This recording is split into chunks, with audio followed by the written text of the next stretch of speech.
بسم الله الرحمن الرحيم. ومن أحسن قولا ممن دعا إلى الله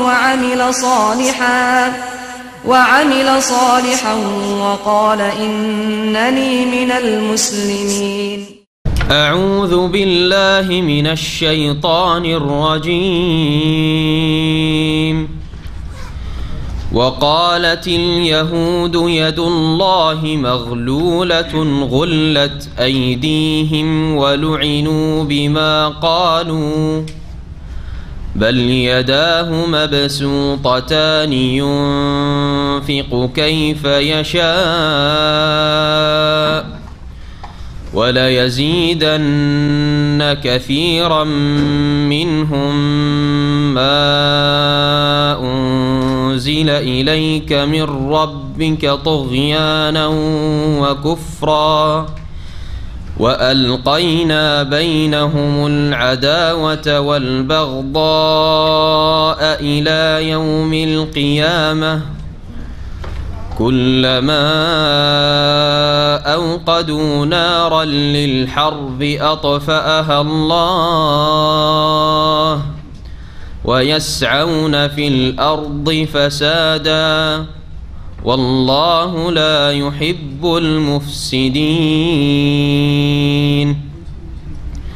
ولو أن أهل الكتاب آمنوا واتقوا لكفرنا عنهم سيئاتهم ولأدخلناهم جنات النعيم ولو أنهم أقاموا التوراة والإنجيل وما أنزل إليهم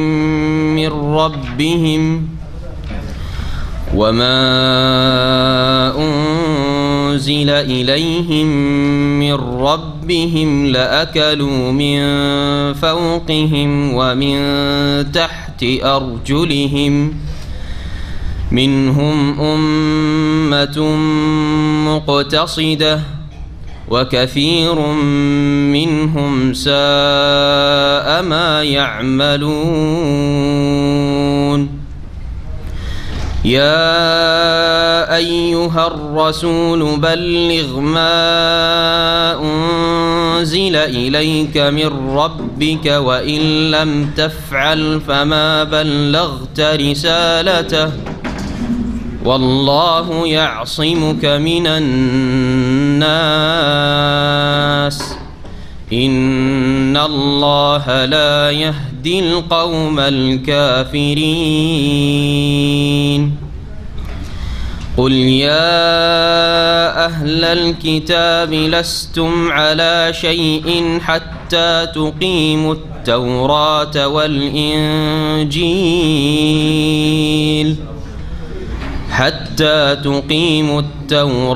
والإنجيل وما أنزل إليكم من ربكم فلا تأس على القوم الكافرين. قل يا أهل الكتاب لستم على شيء حتى تقيموا التوراة والإنجيل وما أنزل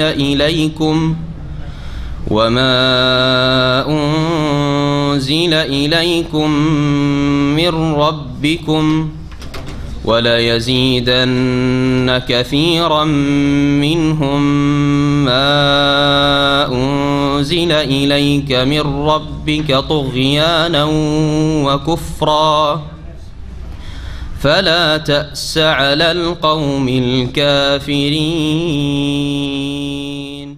السلام عليكم ورحمة الله وبركاته. بسم الله الرحمن الرحيم. الحمد لله رب العالمين والصلاة والسلام على سيد المرسلين نبينا محمد وعلى آله وصحبه أجمعين. أما بعد فأعوذ بالله من الشيطان الرجيم.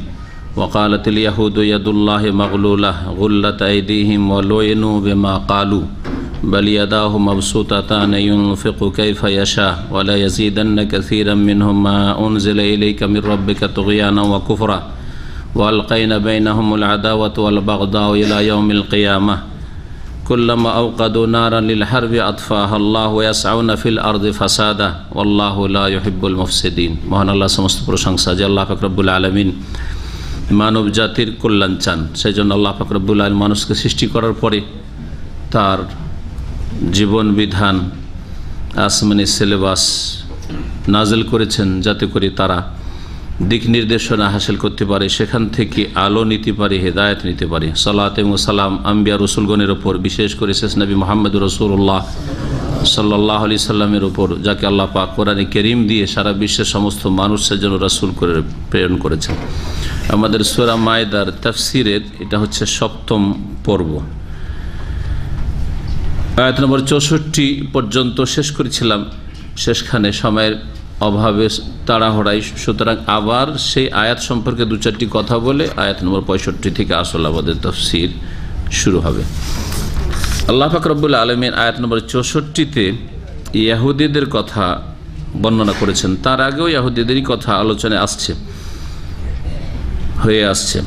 ইহুদিরা আল্লাহ রব্বুল আলামিন সম্পর্কে বিভিন্ন রকমের বেয়াদবি করত, যেমন আম্বিয়া রসুলগণের সাথে তারা খারাপ আচরণ করেছে, বেয়াদবি করেছে, তাদের প্রাচীন ইতিহাস এটি।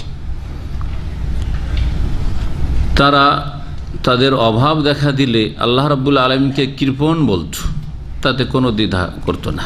আল্লাহর কাছে উত্তম পন্থায় না চেয়ে তারা আল্লাহকে বলতো যে আল্লাহ কৃপণ, সেজন্য আমাদেরকে অভাব দিয়েছে। নাউযুবিল্লাহ। তো এইরকম একটি ঘটনাও সাহাবায়ে কেরামদের জামানায় ঘটেছিল বলে বর্ণিত আছে। প্রখ্যাত তাবেঈ ইকরামা রাহমাতুল্লাহ আলাইহি বর্ণনা করেছেন, ইন্নাহা নাযালাত ফি ফানহাস আল ইয়াহুদি ওয়া ক্বালাত ইয়াহুদু ইয়াদুল্লাহি মাগলুলা। এই আয়াতটি আয়াত নম্বর 64 ফানহাস নামক এক ইহুদি সম্পর্কে নাজিল হয়, আল্লাহর লানত তার উপর এবং ওই রকমই সকল ইহুদিদের উপর। কারণ ইহুদিদের মতো জালেম পৃথিবীতে আর কোনো সম্প্রদায়, আল্লাহর হকের ক্ষেত্রে এবং মানুষের ক্ষেত্রে কোনো জালেম সম্প্রদায় পয়দা হয়নি। তারা বলেছিল, বা এই লোক বলেছিল, ইন্নাল্লাহ ফাকিরুন ওয়া নাহনু আগনিয়া, আল্লাহ হচ্ছে ফকির, অভাবী, আল্লাহ অভাবী, ও নাহানু আগনিয়া, আমরাই হচ্ছি সচ্ছল।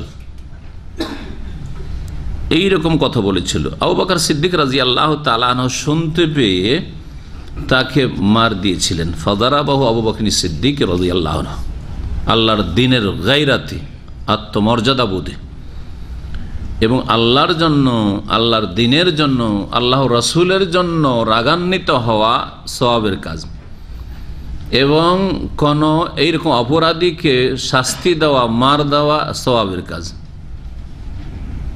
এই জন্য জিহাদ ফি সাবিলিল্লাহ সওয়াবের কাজ। শরীয়তে যেসব শর্তাবলী রয়েছে সেসব পূর্ণ করে যদি জিহাদ হয় তাহলে সেটা সবচেয়ে বড় সওয়াবের কাজ।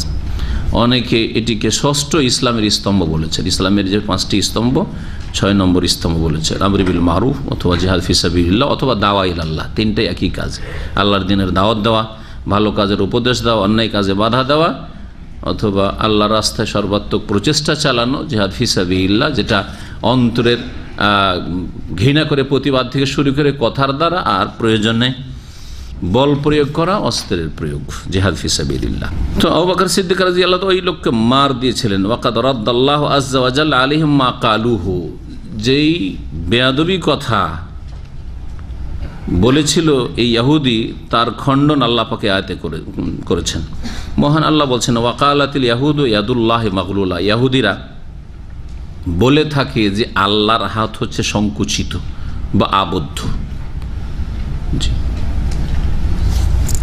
বাঁধা।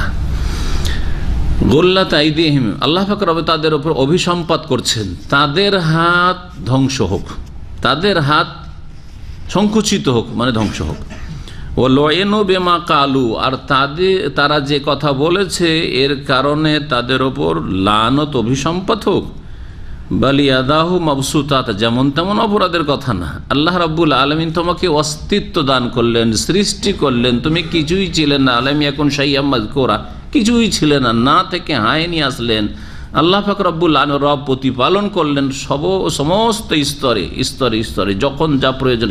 ওয়া আতাকুম মিন কুল্লি মা সাআল, যা তোমার চাহিদা প্রয়োজন, তোমার মায়ের পেটে আসা থেকে শুরু করে শেষ পর্যন্ত সব কিছুই আল্লাহ দিয়েছেন। না তারপর আল্লাহকে বলবে যে আল্লাহ হচ্ছে কি ফকির, আমরাই হচ্ছি সচ্ছল, আল্লাহর হাত আবদ্ধ সংকুচিত, আল্লাহ কৃপণ, এইরকম কথা বলবে।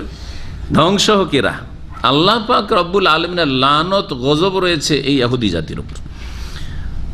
বালিয়াদাহু মাবসুতাতান, বরং তার দুই হস্ত উন্মুক্ত, প্রসারিত, উদার, খোলা।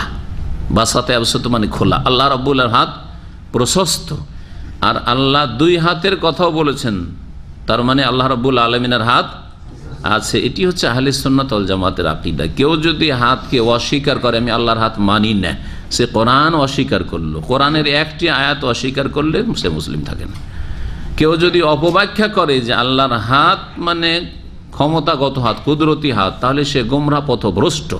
জি, আহলে সুন্নাত ওয়াল জামাতের অন্তর্ভুক্ত নয়। আল্লাহ পাক রব্বুল আলামিনের নাম গুণাবলীর ক্ষেত্রে আল্লাহ পাক রব্বুল আলামিন একটি গুণ হচ্ছে, আল্লাহ পাক রব্বুল আলামিন যা বলেছেন যে আমার আছে তা আছে, আর যা না করেছেন তা নেই। জি, ইতিবাচক গুণ আর নেতিবাচক গুণ। আপনার ইতিবাচক পজিটিভ গুণ আছে যে আপনি নরম স্বভাবের, এটা হচ্ছে ইতিবাচক গুণ।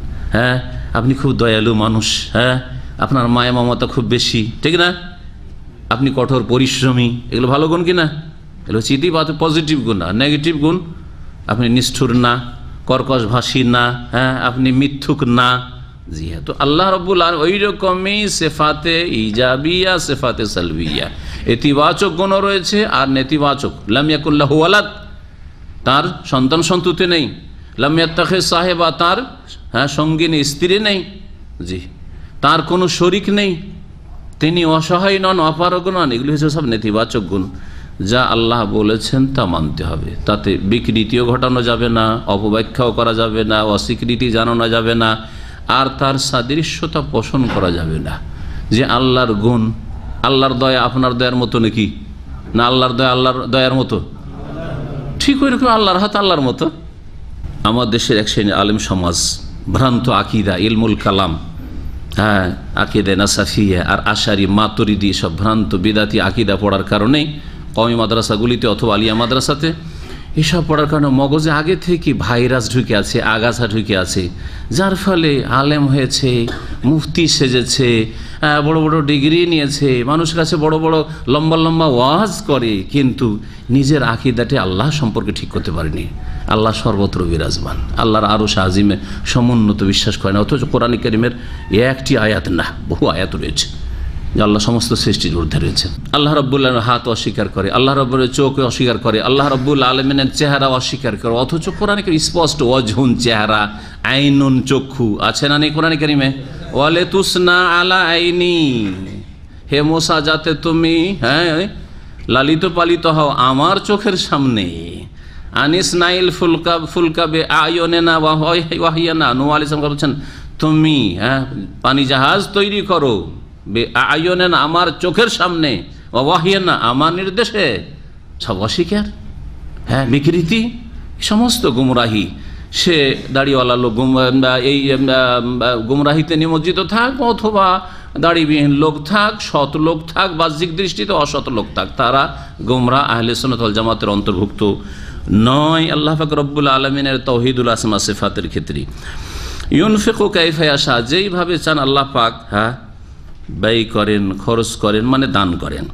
ওয়ালা ইয়াজিদান্না কাসীরাম মিনহুম মা উনজিলা ইলাইকা মির রাব্বিকা তুগয়ানা ওয়া কুফরা, আর অবশ্যই অবশ্যই হে নবী তোমার প্রতিপালকের পক্ষ থেকে তোমার উদ্দেশ্যে যা নাজিল করা হয়েছে, মানে তোমার কাছে যা নাজিল করা হয়েছে মানব জাতির হেদায়েতের উদ্দেশ্যে, তা তাদের মধ্যেকার অধিকাংশ লোকের সীমা লঙ্ঘন বাড়িয়ে দেবে আর তাদের কুফরি ও অবাধ্যতা বাড়িয়ে দেবে। ভালো কিছু দিয়ে ভালো হয় ভালো লোকের, আর খারাপ লোক আরো ক্ষতিগ্রস্ত হয়, বুঝছেন না? উদাহরণ দিয়ে বোঝায় দুনিয়ার। দুধ ভালো না খারাপ? সকলের জন্য উপকারী না কারোর জন্য অপকারী হয়? হ্যাঁ, লো ফ্যাট, হ্যাঁ হ্যাঁ, বা একবারে ফ্যাট নেই, কি বলছে ওটাকে, নো ফ্যাট, হ্যাঁ হ্যাঁ, ফ্যাটলেস একবারে, ওটা তলাশ করে বাড়াচ্ছেন। আর না হইলে বলছে ওটাও পেটে বরদাস্ত করতে পারি না, আমার লিভার ফাংশন এত দুর্বল যে দুধ বরদাস্তই করতে পারি না। আরে ঘি, হ্যাঁ পোলাও করেছেন এত সুন্দর, হ্যাঁ ঘি দিয়েছেন, না না না ভাই আমি খেতে পারবো না। করছেন না, করছেন না? কেন? খারাপ জিনিস কি ঘি? না খারাপ তো নয়, দুধ খারাপ নয়। তো ভালোকে হজম করার মতো ভালো ক্ষমতা হইতে হবে। আপনার মধ্যে ভালো ক্ষমতা নাই, সেজন্য আপনি দুধের দ্বারা ক্ষতিগ্রস্ত হচ্ছেন, ঘিয়ের দ্বারা ক্ষতিগ্রস্ত হচ্ছেন, তাই না? গোশত, হ্যাঁ খাসি গরু খেয়ে ক্ষতিগ্রস্ত হচ্ছেন, কারণ আপনার মধ্যে সেটা হজম করার শক্তি নেই, আপনার দুর্বলতা সেটা। ঠিক তেমনি মুমিন আর কাফির। মুমিন কোরআনে কারীম কে হজম করতে পারে, কোরআনে কারীমের বাস্তবায়ন করে, কোরআনে কারীমের শ্রদ্ধা ইহতিরাম করে, কোরআনে কারীমের প্রতি বিশ্বাস করে এবং পরকালের জন্য চিন্তাশীল, সেই জন্য কোরআনে কারীম আল্লাহ নাযিলকৃত বিধান দিয়ে উপকৃত হয়। আর জালেম মের সীমা লঙ্ঘন আরো বেড়ে যায়, হ্যাঁ জালেম আরো অবাধ্য হয়, হ্যাঁ আরো পাপ করা শুরু করে, আরো অন্যায় কাজ শুরু করে। যখন এতক্ষণ জানতো না, কিন্তু যখন জানিয়ে দেওয়া হলো, হ্যাঁ নাফরমানি করলো, মানবো না, বড় অপরাধী হইল কি হইল না? মক্কার মুশরিকরা শিরক কুফরি করতো নবী আসার আগে থেকে, কিন্তু নবী মুহাম্মদ রাসূলুল্লাহ রাহমাতুল্লিল আলামিন হয়ে চলে আসলেন, ওহী আসছে, হ্যাঁ রাত দিন ওহী আসছে রাসূলুল্লাহ সাল্লাল্লাহু আলাইহি ওয়াসাল্লামের কাছে। তাদের হিতাকাঙ্ক্ষী, সারা জীবন ভালো মানুষ বলল তারা রাসূলুল্লাহ সাল্লাল্লাহু আলাইহি ওয়াসাল্লামকে, যখনই বললেন লা ইলাহা ইল্লাল্লাহ বলো, কুলু লা ইলাহা ইল্লাল্লাহ তুফলিহু, আল্লাহ ছাড়া কোনো সত্য মাবুদ নেই, সত্য উপাস্য নাই, কথা বলো, এতেই তোমাদের সার্বিক কল্যাণ রয়েছে। তখন সকলেই এমন দুশ্মনী করা শুরু করলো, যারা মুহাম্মদ সাল্লাল্লাহু আলাইহি ওয়াসাল্লামকে বলতো যে সে হচ্ছে আস-সাদিক আল আমিন, সত্যবাদী, সে হচ্ছে আমানতদার, বিশ্বস্ত, তারা কট্টর দুশ্মন হয়ে গেল। হইল না, হইল না? তাহলে সীমা লঙ্ঘন তাদের বেড়ে গেল না? জুলম অত্যাচার বেড়ে গেল না? অন্যায় বেড়ে গেল না? জি, তাই আল্লাহ পাক বলেছেন ইহুদিরা ওই রকমেরই, তাদের কথা আল্লাহ পাক বলছেন ওয়ালকাইনা বাইনাহুল আদাওয়াত ওয়াল বাগদা ইলা ইয়াউমিল কিয়ামা, আর তাদের মধ্যে সৃষ্টি করে দিয়েছি আমি ইহুদিদের এবং খ্রিস্টানদের মধ্যে, ইহুদি খ্রিস্টানদের কথা আলোচনা চলছে, এবং এর আগে আলোচনায় মুনাফিকরা আসছে। তাহলে তিনটি গ্রুপকে একসাথে রাখেন, একটা ইহুদি, একটা খ্রিস্টান, আর একটা হচ্ছে মুসলিম সমাজের মুনাফিক, মুরতাদ, বেদিন, বিধর্মী, ইসলামের শত্রু, কিন্তু ভিতরে থেকে থেকে শিকড় কাটা ইসলামের ক্ষয়ক্ষতি করে। এই তিনটি দল বাহ্যিক ইসলামের বিরুদ্ধে মনে হচ্ছে যে তারা একই রকমের একবারে শত্রুতা রাখছে, ঠিক না, ইসলামকে নিশ্চিহ্ন করার জন্য, কিন্তু আপোষে যে তাদের কত কলহ আছে বিভিন্ন পার্থিব স্বার্থের কারণে, আর কত যে বিবাদ আছে, আর কত যে বিদ্বেষ শত্রুতা সৃষ্টি হয়ে আছে, যে কেউ কাউকে বরদাস্ত করতে পারে না। দুই পরাশক্তি, দুটোই কাফের শক্তি, এক অপরের কত বড় শত্রু, বুঝছেন না? বুঝছেন না? না বুঝেন না? রাশিয়া আর আমেরিকা দোস্ত নাকি? হ্যাঁ, কিন্তু ইসলামের ক্ষতি করার জন্য সিরিয়ার হালাবে রাশিয়ার জালেম আক্রমণ করছে, আর মুসলের হালাবে আমেরিকা আক্রমণ করছে। জি ঠিক কিনা? জি হ্যাঁ। তো আল্লাহ রাব্বুল আলামিন বলছেন যে ওয়ালকাইনা বাইনাহুমুল আদাওয়াত ওয়াল বাগদা ইলা ইয়াউমিল কিয়ামা, আর মুনাফিক, মজুস, অগ্নিপূজক, যারা নিজেদেরকে মুসলিম বলছে অথচ আব্দুল্লাহ বিন সাবা ইয়াহুদির বংশেরা, হ্যাঁ তার বিকৃত ধর্ম তারা ইসলামের দোহাই দিয়ে পালন করে, তারা এরা হচ্ছে মুনাফিক। এরা নিজেদেরকে মুসলিম বললেও, আর এরা হারমানি শরীফে আসার চান্স নিলেও, এরা হারমানি শরীফে ইবাদত করতে আসে না, এখানে মিছিল করার জন্য আসে, হ্যাঁ এখানে ফাসাদ সৃষ্টি করার জন্য আসে, এখানে গোলা বারুদ নিয়ে আসে, এখানে হাজিদেরকে খুন করে। জি, চোখের সামনে দেখতে পাচ্ছেন এই 20-30 বছরের ইতিহাস খোমেনির পর, এটা হচ্ছে তাদের ইতিহাস। তো আল্লাহ রাব্বুর এদের মাঝে যদিও মনে হচ্ছে যে আহলে সুন্নাত ওয়াল জামাত এরা বড় শত্রুতায় এক হয়ে রয়েছে, কিন্তু আপোষে এত তাদের শত্রুতা রয়েছে, আল্লাহর পক্ষ থেকে তা সৃষ্টি করা হয়েছে। ওয়ালকাইনা বাইনাহুমুল আদাওয়াত ওয়াল বাগদা ইলা ইয়াউমিল কিয়ামা, তাদের মাঝে আমি শত্রুতার বিদ্বেষ সৃষ্টি করে দিয়েছি, কিয়ামত পর্যন্ত এটা চলতে থাকবে, কিয়ামত অবধি। কুল্লামা আওকাদু নারানিল হারব, যখন যখন তারা যুদ্ধের জন্য, লড়াইয়ের জন্য আগুন প্রজ্বলিত করতে চেয়েছে, আগুন লাগাতে চেয়েছে, সারা বিশ্বে যুদ্ধ লাগিয়ে দেবো, হ্যাঁ এক দেশের ওপর এক দেশকে গ্রাস করবো, এসব শুরু করেছে তাদের, বুঝতেই পারছেন। আতফাহাল্লাহ, যখন এইরকম ফিতনা ফাসাদ আর বিপর্যয় বিশৃঙ্খলা সৃষ্টি করার চেষ্টা করে, তখন আল্লাহ পাক তা নিভিয়ে দেন। মদিনায় তাই চেষ্টা করেছে। খন্দকের যুদ্ধের সময় মদিনার মুনাফিকরা বাইরের মুশরিক কাফেরদের সাথে আর খাইবারের ইহুদিদের সাথে, মুনাফিক গ্রুপ মদিনার ভিতরে আছে, আর বনু কুরাইজা ইহুদি আছে এখানে, আর কিছু ইহুদি নির্বাসিত হয়ে খাইবারে আছে সব, আর কাফের মুশরিক তো মক্কা থেকে শুরু করে চারিদিকে যে নাজদের বড় বড় কাফের গোত্রগুলো ছিল, সবগুলি এক হয়ে মদিনা থেকে ইসলামকে, মুসলিমকে, মুহাম্মদকে নিশ্চিহ্ন করে আসবে। এবার ভিতর থেকে বাইরে থেকে সবই এক। আল্লাহ বলছেন যে যখন যখন এরা যুদ্ধ বাঁধাতে চায় আল্লাহ তা নিভিয়ে দেন। খন্দকের যুদ্ধ করতে চেয়েছিল, যুদ্ধকে এমন আল্লাহ ঝড় দিলেন আর এমন ঠান্ডা যে তাদের তাঁবুগুলো সব উড়ে গেল, আর এমন ধুলো আর অন্ধকার, চোখে মুখে ঢুকিয়ে কিছু দেখতেই পায় না, কোন দিকে পালাবে, দিশেহারা হয়ে সব ছিন্ন ভিন্ন হয়ে পালিয়ে গেল। আতফাহাল্লাহ, যখন যখন তারা যুদ্ধ বাঁধাতে চেয়েছে আল্লাহ যুদ্ধের আগুনকে নিভিয়ে দিয়েছেন। আউনাফিল আরদে ফাসাদান, এবং তারা পৃথিবীতে ধ্বংসাত্মক কর্মকাণ্ডে লিপ্ত থাকে, তারা পৃথিবীতে বিশৃঙ্খলা ফাসাদ সৃষ্টি করতে থাকে। এরা ফাসাদি আল্লাহ, সংস্কারের নামে আর নারী অধিকারের নামে আর বিভিন্ন রকমের মানবাধিকারের নামে ইত্যাদির নামে, কিন্তু না কোনো কিছুই নেই, আসলে এরা ফাসাদ সৃষ্টি করে। আল্লাহু লা ইউহিব্বুল মুফসিদিন, আল্লাহ পাক রব্বুল আলামিন বিশৃঙ্খলা সৃষ্টিকারী, বিপর্যয় সৃষ্টিকারী, ধ্বংসাত্মক কর্মকাণ্ডে জড়িত ব্যক্তিদেরকে ভালোবাসেন না, তাদের জন্য আল্লাহর আযাব রয়েছে। ওয়ালাউ আন্না আহলাল কিতাবে আমানু, তারপরে আল্লাহ পাক রব্বুল আলামিন রহমতের দরজা খুলছেন, দিক নির্দেশ দিচ্ছেন, ইহুদিকেও দিচ্ছেন, খ্রিস্টানকেও দিচ্ছেন, মুনাফিকদেরকেও দিচ্ছেন, মুসলিমদেরকে দিচ্ছেন, সৎ অসৎ সকলের জন্য। আল্লাহ পাক বলছে ওয়ালাউ আন্না আহলাল কিতাব, যদি গ্রন্থধারীরা, ঐশী গ্রন্থে তো বহনকারীরা, অর্থাৎ ইহুদি এবং খ্রিস্টানরা, আমানু, তারা বিশ্বাস স্থাপন করত, ওয়াত্তাকাউ, আর তারা সংযত হয়ে যেত, আল্লাহকে ভয় করত, পাপ মুক্ত হয়ে যেত, লাকাফারনা আনহুম সাইয়্যাতিহিম, তাহলে তাদের গুনাহগুলিকে, পাপগুলিকে মোচন করে দিতাম অবশ্যই। ওয়ালা আদখালনাহুম জান্নাতিন নাঈম, আর নিয়ামত ভরা জান্নাতে তাদেরকে দাখিল করতাম। আল্লাহ দরজা খুলছেন জান্নাতের, না আহলে কিতাব ইহুদি নাসারের সামনে, সকলের সামনে। আহলে কিতাবকে যদি আল্লাহ বলেন যে তোমরা যদি ঈমান ঠিক করে নাও, কুফরির জায়গায় তৌহিদ নিয়ে আসো, কুফরিকে সরাও, তৌহিদ নিয়ে আসো, আর শেষ রাসূল মুহাম্মদ সাল্লাল্লাহু আলাইহি ওয়াসাল্লাম সারা বিশ্বের সকলের জন্য, তোমাদের জন্য রহমত হয়ে এসেছেন, এই রহমতকে সাদরে গ্রহণ করো, আর পাপাচার থেকে বাঁচো, তোমরা আল্লাহর আদেশ মানো এবং নিষেধাজ্ঞা থেকে বিরত থাকো, তাহলে তোমাদের গুনাহগুলি, অপরাধগুলি মাফ করে দেব আর জান্নাত দেব তোমাদেরকে। ওয়ালাউ আন্নাহুম আকামুত তাওরাত ওয়াল ইনজিল, আর তারা যদি তাওরাতের বিধান প্রতিষ্ঠিত করত, ইনজিলের বিধান প্রতিষ্ঠিত করত, ইহুদিরা তাওরাত প্রতিষ্ঠিত করত, খ্রিস্টানরা ইনজিল প্রতিষ্ঠিত করত, এবং তার সাথে সাথে ওয়ামা উনজিলা, দেখেন ভালো করে শুনে রাখেন, শুধু তাওরাত ইনজিল মেনে জান্নাত পাওয়া যাবে না। এই জন্য আল্লাহ তিনটি কথা বলেছেন, তাওরাত কায়েম করত, ইনজিল কায়েম করত, আর কি ওয়ামা উনজিলা ইলাইহিম মির রাব্বিহিম, আর তাদের প্রতিপালকের পক্ষ থেকে তাদের উদ্দেশ্যে যা অবতীর্ণ করা হয়েছে। এটা 3 নম্বর কি, কোরআনে কারীম অবতীর্ণ করা হয়েছে তাদের সকলের জন্য। তার যদি বাস্তবায়ন করত, সেই কোরআনের বিধান যদি কায়েম করত প্রত্যেকটি দেশে, প্রত্যেক ব্যক্তির ওপর, পরিবারের ওপর, সমাজের ওপর, তাহলে শুনে রাখুন লা আকালু মিন ফাওকিহিম, তারা ওপর থেকেও আল্লাহর রিজিক খেতে পেত।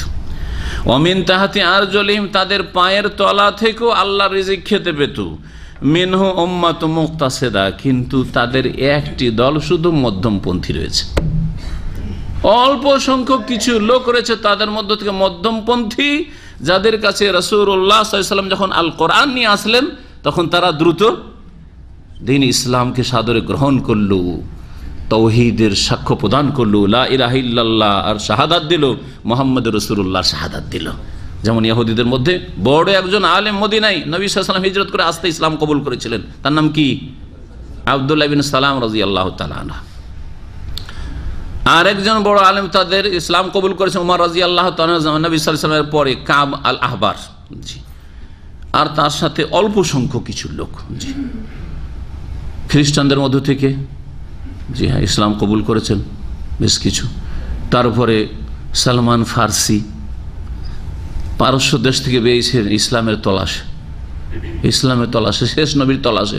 ভবিষ্যৎবাণী শুনেছেন যে শেষ নবী আসবে আর আরবের দিকে আসবে, সুতরাং ইরান থেকে রাজার ছেলে ছিল, রাজ পরিবার থেকে বেরিয়ে কোথায় কোথায় গিয়ে আর বিভিন্ন লোকের গোলামের জীবন কাটিয়ে শেষখানে মদিনার এক লোকের ইয়াহুদির গোলাম হয়েছে। আল্লাহ মদিনাতে পৌঁছে দিয়েছে, গোলামি করেছে ওই অবস্থায়, যে এখানে এসে ইসলাম কবুল করছেন। এইরকম যুগে যুগে বহু খ্রিস্টান ইসলাম গ্রহণ করছে, তাই না? জি হ্যাঁ, যুগে যুগে বহু ইসলাম গ্রহণ করেছে খ্রিস্টানরা, সাহাবায়ে কেরামদের যুগ থেকে শুরু করে আজ পর্যন্ত। তাদের সংখ্যায় বেশি ইসলাম কবুল করার, আর অল্প ইহুদি, অধিকাংশ ইহুদি অবাধ্য, আর মুশরিকও অল্পই ইসলাম গ্রহণ করেছে। আলহামদুলিল্লাহ, ভারতের মুসলিম যারা ইসলাম গ্রহণ করেছে তাদের অধিকাংশ সেখানকার অধিবাসী, ভারত উপমহাদেশের, যদিও কিছু হয়তো সেখানে হিজরত করে অন্য অন্য দেশ থেকে গিয়েছে। আল্লাহ পাক বলছেন যে তাদের একটি দল শুধু মধ্যমপন্থী রয়েছে, ওয়া কাসীরুম মিনহুম সাআ মা ইয়ামালুন, আর তাদের মধ্যেকার অধিকাংশই বড়ই জঘন্য কাজকর্ম করত, আমল করত, খারাপ কাজ করত। আল্লাহ রাব্বুল আলামিন আরেকটি আয়াতে এই মধ্যমপন্থীদের প্রশংসা করেছেন, আর যারা জান্নাতি তাদেরকে 3 ভাগে ভাগ করেছেন ওই আয়াতে। মহান আল্লাহ ইরশাদ করছেন, সুম্মা আওরাসানাল কিতাবাল্লাযী ইসতাফাইনা মিন ইবাদিনা, অতঃপর আমি কিতাবের উত্তরাধিকারী বানিয়েছি, ওয়ারিস বানিয়েছি ওই সব লোকদেরকে যাদেরকে আমি মনোনীত করেছি আমার বান্দাদের মধ্য থেকে। ফামিনহুম যালিমুন লিনাফসিহি, এক শ্রেণীর লোক আছে যাদেরকে মনোনীত তো করেছি, ইসলাম কবুলের তৌফিক দিয়েছি, কিন্তু তারা নিজেদের মাঝে মধ্যে জুলম অত্যাচার করে থাকে, বিভিন্ন পাপে জড়িয়ে পড়ে। মুসলিম সমাজের যারা গুনাহগার ফাঁসে কিন্তু ইসলাম ভঙ্গ করেনি, বেদিন হয়ে যায় না বা বড় শিরক করে না, কিন্তু বিভিন্ন পাপে জড়িয়ে পড়ে কুপ্রবৃত্তির কারণে। ওয়ামিনহুম মুক্তাসিদ, আর তাদের একটি দল কি রয়েছে, মুক্তাসিদ আসলো না, জি হ্যাঁ, ওখানে ছিল কি উম্মাত মুক্তাসিদা, ইহুদি খ্রিস্টানদের মধ্যে একটি মধ্যপন্থী দল আছে, আর মুসলিমদের মধ্যে এক দল বিভিন্ন পাপে জড়িয়ে পড়বে, আর এক দল মধ্যমপন্থী আছে, ফরজ ওয়াজিবগুলি আদায় করে, আরাম নাজায়েজ থেকে বেঁচে থাকে। তাহলে আগের দলটি যেটি জুলম অত্যাচার করে থাকে, মাঝে মাঝে ফরজে ঘাটতি করে হয়তো, কিন্তু নামাজে না, নামাজ যেহেতু নামাজ ছাড়া কুফরি কাজ, নামাজ ছাড়া ধরেন অন্যান্য মেলা ফরজ আছে, সেগুলোতে ঘাটতি, পর্দা ফরজ ঘাটতি আছে, মেলা ফারাইজ ইসলামে আছে, বাপ মায়ের সেবা ফরজ, তাদের সাথে সদ্ব্যবহার ফরজ, তাতে কিছু ঘাটতি আছে। এইরকম মেলা ফরজ মানুষের উপর আছে যেগুলোতে ঘাটতি আছে। হারাম নাজায়েজ মেলা আছে, কিছু হারাম কাজ করে কিন্তু ইসলাম ভঙ্গ করেনি, শিরকের অপরাধ করেনি, কুফরের অপরাধ করেনি, নাস্তিক হয়ে যায়নি, সেহের জাদু টোনার মাধ্যমে ইসলাম ভঙ্গ করেনি, ইত্যাদি বহু যে সেই ইমামের বিষয় রয়েছে, এসব করেনি। তাহলে জালেমেরা। আর মধ্যমপন্থী যারা ফরজ ওয়াজিব আদায় করে আর হারাম নাজায়েজ থেকে বেঁচে থাকে মধ্যমপন্থী, তার সাথে হয়তো কিছু সুন্নত নফল আছে, ভালো কাজ আছে। ওয়ামিনহুম সাবিকুন বিল খায়রাত, আর তাদের মধ্যে এই মুসলিম উম্মতের মধ্যে একদল রয়েছে যারা কল্যাণের কাজে, কল্যাণ সমূহে মানে কল্যাণের কাজগুলিতে তারা বড় অগ্রগামী। ফরজ ওয়াজিব তো আছেই, সুন্নত নফল আছে, অনেক তাদের নফল ইবাদত আছে, সারাদিনের বহু জিকির আজকার আছে, তাহাজ্জুদ আছে, সালাতুদ দুহা আছে, আল্লাহর সন্তুষ্টির জন্য তারা বহু নফল ইবাদত করে, যাকাত দেওয়ার সাথে সাথে বহু দান খেরাত করে, বহু ইসলামের খেদমত করে, হজ শুধু ফরজ হজ আদায় করেনি, বহু হজ করেছে, হজ করার চেষ্টা করে, ওমরা করে, ইত্যাদি এরকম বহু নেক আমল তাদের আছে। এরা হচ্ছে সাবিকুন বিল খায়রাত, দিনের কাজে অগ্রগামী, দিনের কথা নিজে জানার সাথে সাথে অন্যকেও জাহান্নাম থেকে উদ্ধার করতে চায়, জাহান্নামের রাস্তা থেকে ফিরাতে চায়, আপ্রাণ চেষ্টা করে। একজন দিন শিখার পরে শুধু নিজের জন্য যথেষ্ট মনে করলো, আর আরেকজন বলছেন না না না, আমি জাহান্নাম থেকে বাঁচলাম, আমার জাতিকে জাহান্নাম থেকে বাঁচাইতে হবে। দুজন কি এক? বিইযনিল্লাহ, যালিকা হুয়াল ফাদলুল কাবীর। এটি হচ্ছে আল্লাহর মহা অনুগ্রহ যে জান্নাত যদি পেয়ে যান, জাহান্নাম থেকে বাঁচতে পারেন, আর বিশেষ করে যদি অগ্রগামী হইতে পারেন, তাহলে মুসলিম 3 ভাগে বিভক্ত এই আয়াতে আল্লাহ পাক বলেছেন। কোন সূরা রয়েছে হাফেজ সাহেবেরা? ফাতির। আচ্ছা, আজকাল আমাদের দেশের বক্তারা যে কোনো বক্তব্য করে, আরে সূক্ষ্ম মাসলাও বয়ান করছে, বা আকিদ, সূক্ষ্ম মাসলা তো বেশি বয়ান করে না, আকিদ ধরেন গুমরা ভুল কথাই বয়ান করছে, শিরকি কুফরি কথা বয়ান করছে, বিদাতি কথা, পীরদের কিচ্ছা কাহিনী বয়ান করছে, শ্রোতা জানেও না, ওই দিন প্রথম শুনলে, ঠিক না? ঠিক বলছো, ঠিক। আরে বক্তাও মূর্খ আর শ্রোতাও মূর্খ। ঠিক, আচ্ছা যে ঠিক বলছে সত্যায়ন করছে সে বেশি জ্ঞানী, হ্যাঁ, না যে জিজ্ঞাসা করছে সে বেশি জ্ঞানী? ভাই আপনি নামাজ পড়লেন, নামাজ পড়বেন দ্বিধাদ্বন্দ্ব আছে, ঠিক না বেটা, আমাকে জিজ্ঞেস করতে আসলেন, কেন জিজ্ঞেস করছেন? আমি আপনার চাইতে বেশি জানি সেই জন্য। তাহলে বক্তা সাহেব এত জাহেলের জাহেল যে ও বুঝতে পারছে যে আমি এই শ্রোতাদের চাইতে বেশি মূর্খ, সেই জন্য জিজ্ঞেস করছে, ঠিক না বেঠিক, ঠিক না বেঠিক, বলেন ঠিক না? আউযুবিল্লাহ। আরে একটা দুনিয়ার কথা যদি জিজ্ঞেস করি চাষাবাদ সম্পর্কে, ঠিক, তাহলে ঠিক আছে। হাফেজকে জিজ্ঞেস করলাম, ঠিক, আপনাদেরকে জিজ্ঞেস করছি যে সূরা ফাতির ঠিক আছে কথা আমার, এটা ঠিক আছে, কারণ ও হয়তো আমার চাইতে বেশি জানতে পারে, বুঝতে পারছেন? হ্যাঁ, কিন্তু সব কথাতেই বক্তার একটা তরিকা হয়েছে, ঠিক না বেঠিক, ঠিক না বেঠিক, আর আপনারাও হুচুকে হ্যাঁ হ্যাঁ কিছুই জানেন না। লা হাওলা ওয়ালা কুওয়াতা ইল্লা বিল্লাহ। আর পরের আয়াতে, আয়াত নম্বর 67, প্রিয় নবী মুহাম্মদুর রাসূলুল্লাহ সাল্লাল্লাহু আলাইহি ওয়াসাল্লামকে আল্লাহ সম্বোধন করে বলছেন, ইয়া আইয়ুহার রাসূল, হে কি রাসূল, বললেন না ইয়া মুহাম্মদ। কোথাও কোরআনে কারিমে ইয়া মুহাম্মদ নেই, ইয়া আইয়ুহান নবীও আছে। সূরা আহজাবে যেমন ইয়া আইয়ুহান নবী ইত্তাকিল্লাহ, তাই না? সূরা তাহরিম ইয়া আইয়ুহান নবী লিমা তুহাররিমু মা আহাল্লাল্লাহ, তাই না? ইয়া আইয়ুহার রাসূল, এখানে বাল্লিগ, জি, হে রাসূল, বাল্লিগ মা উনজিলা ইলাইকা মির রাব্বিক, তোমার প্রতি যা নাজিল করা হচ্ছে বা হয়েছে তা প্রচার করো, পৌঁছিয়ে দাও, তোমার রবের পক্ষ থেকে যা নাজিল করা হয়েছে। ওয়া ইন লাম তাফআল, যদি এই কাজটা যথাযথভাবে না করো, ফামা বাল্লাগতা রিসালাতাহু, তাহলে তার পয়গাম তুমি পৌঁছালে না ঠিকভাবে, তোমার দায়িত্ব তুমি ঠিকভাবে পালন করলে না। নবীকেও সতর্কবাণী, তোমাকে এই জন্যই পাঠিয়েছি যে তোমাকে যা কিছু বলবো তা মানব জাতির কাছে যতদূর তোমার আওয়াজ পৌঁছিবে আর যতটা তুমি মেহনত পরিশ্রম করতে পারো ততটা তোমাকে করতে হবে, কি করার জন্য? প্রচারের জন্য, প্রসারের জন্য, পৌঁছিয়ে দেওয়ার জন্য। বাল্লিগ, পৌঁছিয়ে দাও। কিন্তু কি পৌঁছাইতে হবে? আল্লাহর কথা না মুরব্বীদের কথা? হ্যাঁ, যারা আল্লাহর কথা পৌঁছায় তারা দ্বীনের তাবলীগ করে, দ্বীনের প্রচার করে। তা কোরআনে কারিমে রয়েছে আর রাসূলুল্লাহ সাল্লাল্লাহু আলাইহি ওয়াসাল্লামের হাদিসে রয়েছে। কিন্তু দু চারটি আয়াত, হ্যাঁ, নিজের যেগুলো মনোপুত সুবিধাজনক, আর দু চারটি হাদিস, তার সাথে জাল জয়ফর ছড়াছড়ি, আর তার সাথে বুজুর্গানে মুরব্বিদের কিচ্ছা কাহিনীর কিতাব একটি তৈরি করে নিয়ে ওইটার নাম যদি বলেন যে তাবলীগ করছে মানুষকে, আর তারপরে নিজেও কিছু জানেন না যে মানুষকে পৌঁছাবেন। নবীকে আল্লাহ পৌঁছাতে বলেছেন, নবী সবচেয়ে বড় জ্ঞানী আল্লাহর পরে, তাই না? তার কাছে ওহী আছে, সেজন্য পৌঁছাতে বলেছেন। কিন্তু সারা জীবন ঘুষ খেলো অফিসার, রিটায়ার্ড হয়েছে, এখন চললো কোথায়? তাবলীগে। কি পৌঁছাবেন? কিছু তো জানেন না আপনি। তখন একটা বাহানা, শিখতে। কি শিখবেন ওখানে? হ্যাঁ, কি শিক্ষা হয়? ওই একটা কিতাব ধরিয়ে দেওয়া হয়েছে মৌলানা ইলিয়াস সাহেবের। না, এটা ইসলামের তবলীগ না, এটা ইলিয়াসি তবলীগ। ভালো করে শুনে রাখেন, এটা ইলিয়াসি তবলীগ, এটা ইসলামের তবলীগ না। ইসলামের তবলীগ ওহী দিয়ে করতে হবে, কোরআনে কারীম দিয়ে আর রাসূলুল্লাহ সাল্লাল্লাহু আলাইহি ওয়াসাল্লামের হাদিস দিয়ে করতে হবে। হ্যাঁ, এক হাতে কোরআনে কারীম নেন, তাফসীর নেন, আর তাও সালাফে সালেহিনের কোরআন হাদিস সম্বলিত তফসির থাকতে আবার মন গড়া তফসির, এমন আকীদা আর লোকের, হ্যাঁ, স্কলারের, যার আকীদার ওপর জিজ্ঞাসা চিহ্ন, যে সাহাবায়ে কেরামদের মর্যাদা বুঝতো না, হ্যাঁ, যে সাহাবায়ে কেরামদের সমালোচনা করেছে, যেই ব্যক্তি ইসলাম সম্পর্কে ভুল তথ্য পেশ করেছে, ইসলামকে পলিটিক্যাল ভাবে পেশ করেছে, তার তাফসীর পড়তে উৎসাহিত করবে, এটা ইসলামের তবলীগ নয়, ইসলাম প্রচার নয়। ভালো করে বুঝেন, আল্লাহ পাক যেন বোঝার তৌফিক দান করেন। কোরআন এক হাতে, রাসূলের হাদিস, সহিহ বুখারী নেন, সহিহ মুসলিম নেন, রিয়াজুস সালিহিন নেন। হ্যাঁ, আরবদেরকে ধোঁকা কেন দিচ্ছেন? নিজেরা তো ফাজাইল আমল পড়বেন, আরবদেরকে রিয়াজুস সালিহিন ধরিয়ে দিয়ে, হ্যাঁ, তাদের চোখে ধুলো দিচ্ছেন আর কানাকা হাইকোর্ট দেখাচ্ছেন। কেন এই কাজ করছেন? আল্লাহ পাক যেন এদের অনিষ্ট থেকে বাঁচিয়ে রাখে। বাল্লিগ মা উনজিলা, যা নাজিল হয়েছে তা পৌঁছাইতে হবে, আল্লাহর কথা রাসূলের কথা পৌঁছাতে হবে। যা সৌদি আরবের উলামায়ে কেরামরা করছেন, সৌদি আরব থেকে যারা শিক্ষা লাভ করছেন তারা করছেন, তা বিনা দলিলে কোনো কথা মানেন না এবং মানা জায়েজও মনে করেন না। যতই বড় তার মুরব্বী হোক না কেন, যতই বড় তার খেদমত হোক না কেন, প্রত্যেক ব্যক্তির ভুল হতে পারে একমাত্র মুহাম্মদুর রাসূলুল্লাহ সাল্লাল্লাহু আলাইহি সাল্লাম ছাড়া। কিন্তু তাদের বুজুর্গানি দিনের কোনো ভুল হয় না।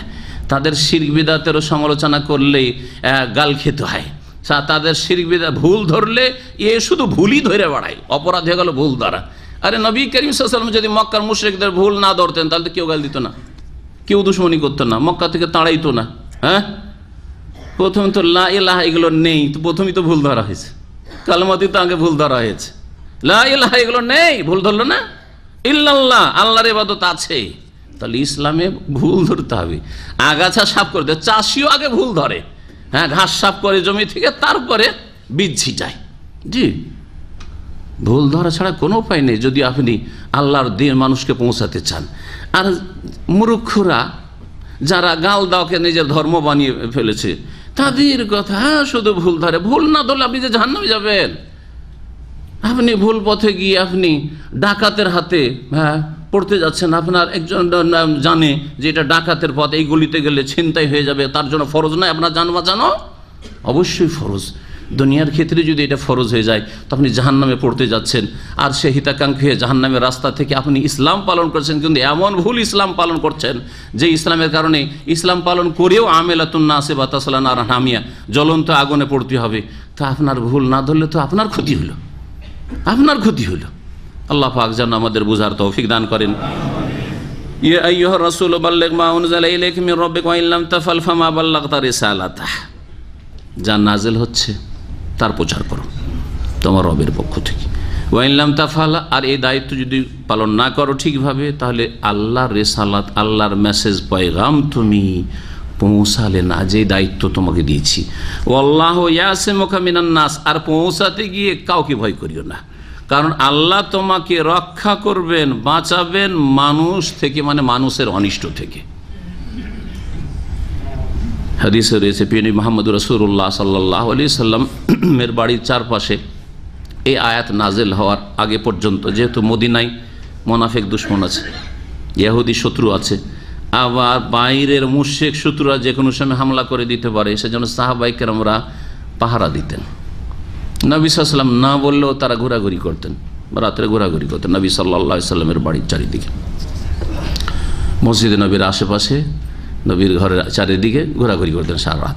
যখন এই আয়াত নাজিল হইল, নবী করিম সাল্লাল্লাহু আলাইহি সাল্লাম বললেন যে না, আর আল্লাহ আমাকে নিশ্চয়তা দিয়ে দিয়েছেন, ওয়াল্লাহু ইয়াসিমুকা মিনান নাস, আল্লাহ তোমাকে রক্ষা করবেন মানুষের অনিষ্ট থেকে। যাও তোমরা নিজ নিজ বাড়িতে ঘুমাও, ঘোরাফেরা করতে। এবং আল্লাহ রাব্বুল আলামিন যতদিন পর্যন্ত দিনকে কমপ্লিট নাজিল না করে, ততদিন পর্যন্ত আল্লাহ পাক রাসূলকে বাঁচিয়ে রেখেছেন। 20 দেশে ইহুদি মহিলা, তারপরও কোনো ক্ষতি হয়নি, ঠিক না?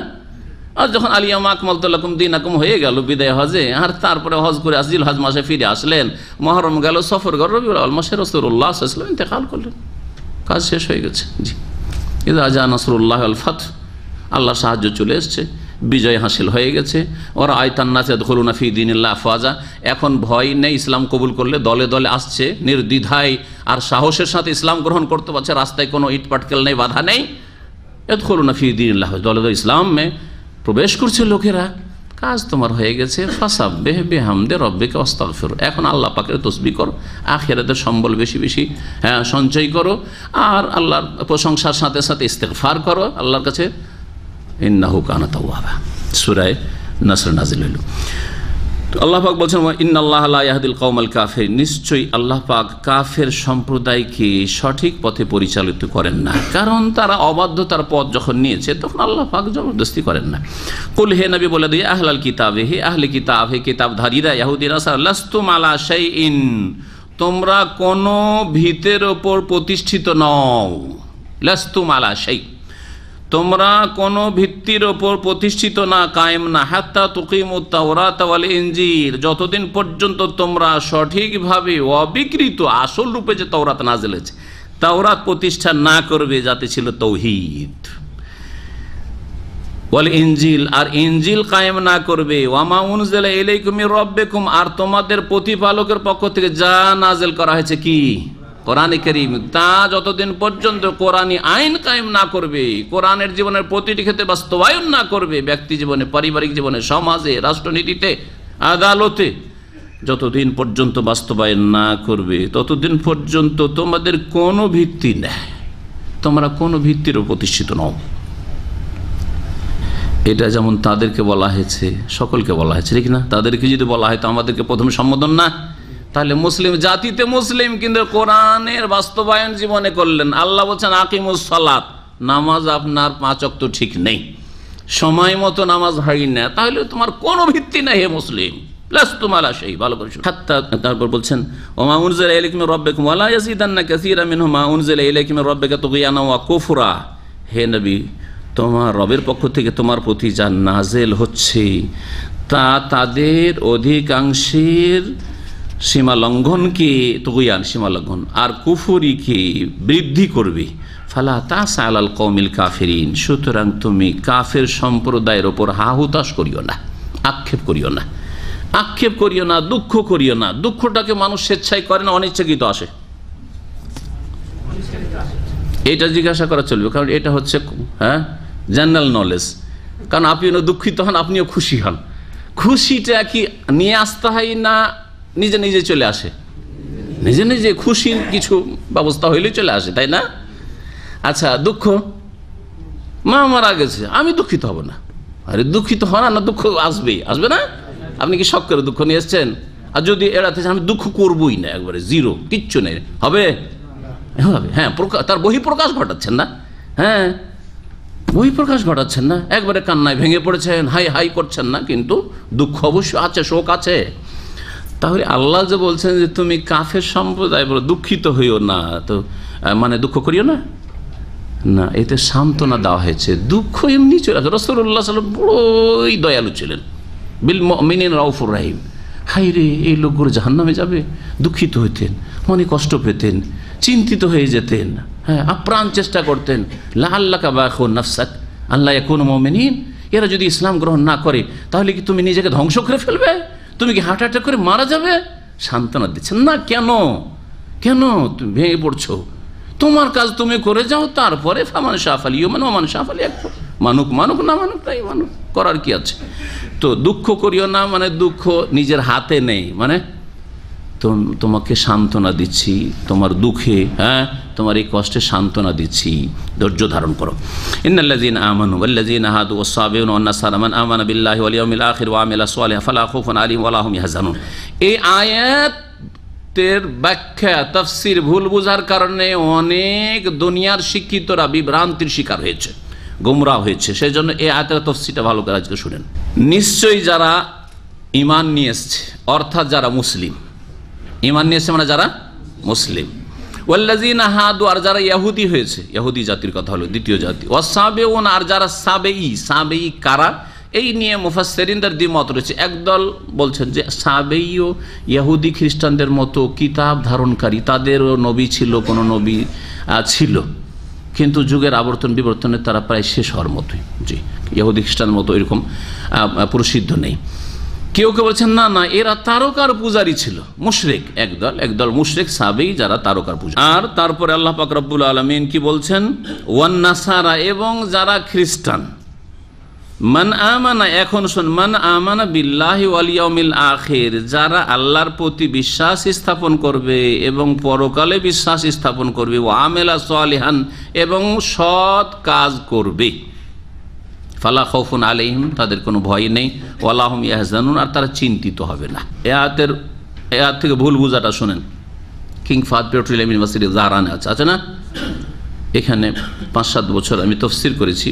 কিছু প্রফেসর বসতেন, বাংলাদেশি, বাংলাভাষী আর কি, বিভিন্ন দেশের, কানাডারও ছিল, আমেরিকারও ছিল, আর বাংলাদেশের কিছু ছেলে, আর কিছু ছেলে মাস্টার্স পিএইচডি করতে আসে বুয়েট থেকে বা বিভিন্ন ইঞ্জিনিয়ারিং ইউনিভার্সিটি থেকে, ওরা বসতো বিশেষ করে। তো দীর্ঘদিন গিয়েছি, জুমার দিনে আসর থেকে মাগরিব যেতাম, অথবা মাগরিব থেকে এশা যেতাম দীর্ঘদিন। তো ওই সময় একজন সিনিয়র প্রফেসর, ভদ্রলোক, নাম বলছি না কারণ নাম বললে সরাসরি গীবত হয়ে যাবে, আল্লাহ পাক হেদায়েত করেন এবং হেদায়েতের দিকে ফিরিয়ে নিয়ে আসেন, তখনকার মতো তাকে বোঝাতে সক্ষম হয়েছিলাম। তো আল্লাহ জানে এখন তার অন্তর ফিরল কিনা। যেহেতু আমেরিকা অথবা কানাডার পাসপোর্ট হোল্ডার, সে এইরকম আলোচনা যখন এসে বলছে যে ইহুদি খ্রিস্টানরা তো যদি তাদের ধর্মের ওপর ঠিক থাকে, মানে শিরক মুক্ত থাকে, তাহলে তারা জান্নাতে যাবে, কেন যাবে না? তারা যদি ভালো কাজ করে, জেনা না করে, খুন না করে, পাপাচারে লিপ্ত না হয়, তাহলে কি করবে? তারা জান্নাতে যাবে, এরকম কথা। ইন্না লিল্লাহি ওয়া ইন্না ইলাইহি রাজিউন। এটা ঈমান ভঙ্গকারী বিষয়। কেউ যদি মনে করে যে মুহাম্মদুর রাসূলুল্লাহ সাল্লাল্লাহু আলাইহি ওয়াসাল্লামের প্রতি ঈমান ছাড়াও জান্নাতে যাবে সে মুসলিম হতে পারেনি। ভালো করে শুনে রাখেন, এটা হচ্ছে ইসলামী আকীদা। কারণ ইসলামের প্রথম স্তম্ভ হচ্ছে দুটো কথার সাক্ষ্য প্রদান করা। কি? আশহাদু আল্লা ইলাহা ইল্লাল্লাহ, আল্লাহ ছাড়া কোনো সত্য উপাস্য নেই, এই কথার সাক্ষ্য প্রদান করা, আর মুহাম্মাদুর রাসূলুল্লাহ, মুহাম্মদ আল্লাহর প্রেরিত রাসূল, এই কথার সাক্ষ্য প্রদান করা। এটা হচ্ছে ইসলামের প্রথম পিলার। তো ইহুদি খ্রিস্টান যদি তৌহিদের ওপর, প্রথম কথা তাদের মধ্যে শিরক চলে এসছে। খ্রিস্টানদের মধ্যে তৃতীয়বাদ, আল্লাহর সন্তান সাব্যস্ত করা, ঈসা আলাইহিস সালামকে, ইহুদিরা ওজাইরকে আল্লাহর সন্তান সাব্যস্ত করেছে। তারপর ইহুদিদের মধ্যে বহু এইরকম কুফরি আকীদা রয়েছে।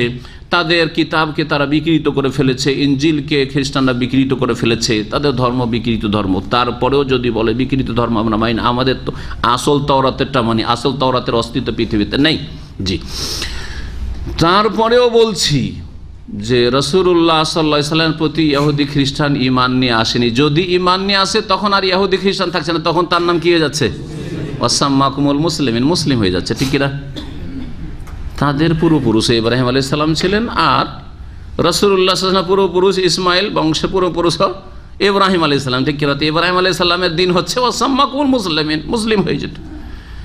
এবং যেমন মুসা ঈসাকে মানা ফরজ, ইমানের স্তম্ভ ইমান বীর রসুল, রসুলগণকে মানা, মুসা ঈসা নূহ, সমস্ত আম্বিয়া রসুল যাদের নাম আল্লাহ উল্লেখ করেছেন নাম নিয়ে বিশ্বাস করা, আর যাদের নাম আল্লাহ উল্লেখ করেননি এমনিভাবে যদি আল্লাহ কোনো রসুল পাঠিয়ে থাকেন আর পাঠিয়েছেন নাম জানি না তাও বিশ্বাস করি। ঠিক কিনা? তার মধ্যে শেষ রসুল মুহাম্মদ রাসূলুল্লাহ, তাকে মানা ওই রকমই ফরজ কিনা? বরং বিস্তারিত ফরজ। অন্য অন্য নবীগণকে শুধু নবী মেনে নেওয়াই ফরজ, তাদের নিয়ে আসা বিধিবিধান ফরজ নেই, কারণ সেগুলি রহিত হয়ে গেছে। কিন্তু শেষ রাসূলের প্রত্যেকটি নিয়ে আসা বিধান মোতাবেক জীবনযাপন করা প্রত্যেক মানুষের জন্য ফরজ। কথা ঠিক বলছে না ভুল? এটা ওদের তরিকে জিজ্ঞেস করলাম। প্রিয় নবী সাল্লাল্লাহু আলাইহি ওয়াসাল্লাম ওমর রাদিয়াল্লাহু তাআলার হাতে একটা তাওরাতের অংশ দেখেছেন। শখ করে একটু তাওরাতে কি আছে পড়ে দেখি, তখনও বিকৃত হয়ে গেছিল তাওরাত। দেখার পরে এত রাগান্বিত হয়েছে, বলছে যে হে ওমর, এটা আবার কি? মোতা হুয়ে কোন? আরে এদিক ওদিক বিভ্রান্ত হয়ে ছুটে বেড়াচ্ছ, উদ্ভ্রান্ত করে বেড়াচ্ছ নাকি? হ্যাঁ, এখনো কি হক পাওনি, সত্য পাওনি? আলাম ইয়াতিকুম বিহা বাইদা নাকিয়া, স্বচ্ছ আর পরিষ্কার পরিচ্ছন্ন দিন আর সুস্পষ্ট দিনকে আমি নিয়ে আসিনি? ওয়াল্লাহি, আল্লাহর শপথ করে বলছি, লাউকানা মুসা হাইয়ান, এখন যদি মুসা আলাইহিস সালাম জীবিত থাকতেন, মা ওয়াসিয়াহু ইল্লা আইয়াত্তাবিয়ানি, তাহলে আমার অনুসরণ করা ছাড়া তার কোনো উপায় ছিল না। জি হ্যাঁ, অথচ তিনি রসুল, মুসা কালিমুল্লাহ রসুলুল্লাহ। ঠিক কিনা? তাহলে এই আকীদা এখান থেকে বোঝা যে মমিন হইল জান্নাত যদি ভালো কাজ করে, আর ইহুদি ওরা ভুল কি বোঝাচ্ছে, যারা মমিন হইল আর যারা ইহুদি থাকলো, যারা সাবেই থাকলো, যারা খ্রিস্টান থাকলো, যদি ঈমান ঠিক থাকে আর আখিরাত প্রতি বিশ্বাস থাকে, ভালো কাজ করে, তাহলে কোনো ভয় নেই, কোনো চিন্তা নেই। তার মানে ইহুদিও জান্নাতি আর খ্রিস্টানও জান্নাতি। হ্যাঁ, এটা হচ্ছে কেমন বোঝা? ওস্তাদ ছাড়া বোঝা। এটা হচ্ছে ওস্তাদ ছাড়া বোঝা আর তাফসীর ছাড়া বোঝা। আর এই আয়াত রাসূলুল্লাহ সাল্লাল্লাহু আলাইহি ওয়াসাল্লামের প্রতি নাযিল হয়েছেন, সাহাবায়ে কেরাম রাসূল থেকে যেইভাবে আয়াতটা বুঝেছেন তাদেরকে উপেক্ষা করে বুঝা, স্বাধীন বুঝা, বিনা ওস্তাদে বুঝা। বিনা ওস্তাদে বুঝলে কি হয়? মেলা হাস্যকর গল্প আছে, তার মধ্যে একটি আছে উর্দু পড়ায় আমাদের দেশের মক্তবগুলিতে, তাই না? তো জামাতে নামাজ পড়লে হালকা পড়তে হয় ইমামকে, ঠিক না? লিখা আছে উর্দুতে হালকি পড়ে, তো হায় জবর না দিয়ে জের দিয়ে দিয়েছে, দিয়ে পড়েছে जब इमामत करे জামাত কি ইমামত করে তো হিলকে পড়ে। কারণ ওস্তাদের কাছে পড়েনি উর্দু, হ্যাঁ কি পড়ছে? হিলকে পড়ে। হিলকে মানে তখন জামাত নামাজ শুরু করেছে, ইমাম আর ঝুঁকা শুরু করেছে। আমাদের যুগের ঘটনা, এক ছাত্র जब मैयत को दफन करे, কি আছে? जब मैयत को दफन करे, ছেলেটি পড়ছে আমাদের যুগের ছেলে ছাত্র, जब मैयत कुदफन करे, কি পড়ছে? মাইয়াত কো দফন, কো আলাদা, মাইয়াত কে, কো মানে কে, তাই না? দফন করবে তখন কি পড়বে? বিসমিল্লাহ ওয়া আলা মিল্লাতি রাসূল, ঠিক না? কিন্তু পড়ছে जब मैयत कुदफन करे, তখন বলছে যে তাহলে তো এর মানে কি হয়? মাইয়াত আবার কি করে কুদাকুদি করলো, মানে লাফালাফি, কুদফান তো বোঝে মানে লাফালাফি, ফাল দেওয়া আর কি, মাইয়াত কি করে লাফালাফি করবে? বুঝতে পারছেন? তো এইরকম হইল অবস্থা যারা স্বাধীনভাবে কোরআন বুঝতে চায়। হ্যাঁ, জার্নাল লাইনে লেখাপড়া করেছে আর বলছে আমি কোরআনে তফসির করছি, টিভিতে তফসির করছি, আমি ওই আমার ছাত্রদেরকে তফসির করছি, আমার সংগঠন করে আমরা তফসির করি। হাওলা কথা ইসলাম জানতে হবে ইসলামের উৎস থেকে। হ্যাঁ, রাসূলুল্লাহ সাল্লাল্লাহু আলাইহি ওয়াসাল্লাম এই আয়াত বুঝেছেন, সাহাবারা কীভাবে বুঝেছেন, তাবেঈনরা কী তাফসীর করেছেন, হ্যাঁ, সালাফে সালেহিন কী তাফসীর করেছে, ইমাম ইবনে কাসির কী তাফসীর করেছে, ইমাম ইবনে জারির তাবরি কী তাফসীর করেছেন, ইমাম কুরতুবী কী তাফসীর করেছেন, সেগুলো দেখতে হবে। সবকে উপেক্ষা করে দেয়া কারো কথা আমি না, আমি স্বাধীনভাবে বুঝবো, তাদের দশা এরকম হবে। তাহলে তাদের ভুল বোঝাটাকে স্পষ্ট করলে এখন সঠিক তাফসীর কি? যারা মুসলিম, ইন্নাল্লাযীনা আমানু মানে যারা জাতিতে মুসলিম আপনারা, আর যারা ইহুদি জাতিতে, যারা সাবেঈ জাতি, হ্যাঁ, এইরকম যারা খ্রিস্টান জাতি, আল্লাহ বলছেন মান আমানা বিল্লাহি ওয়াল ইয়াউমিল আখির।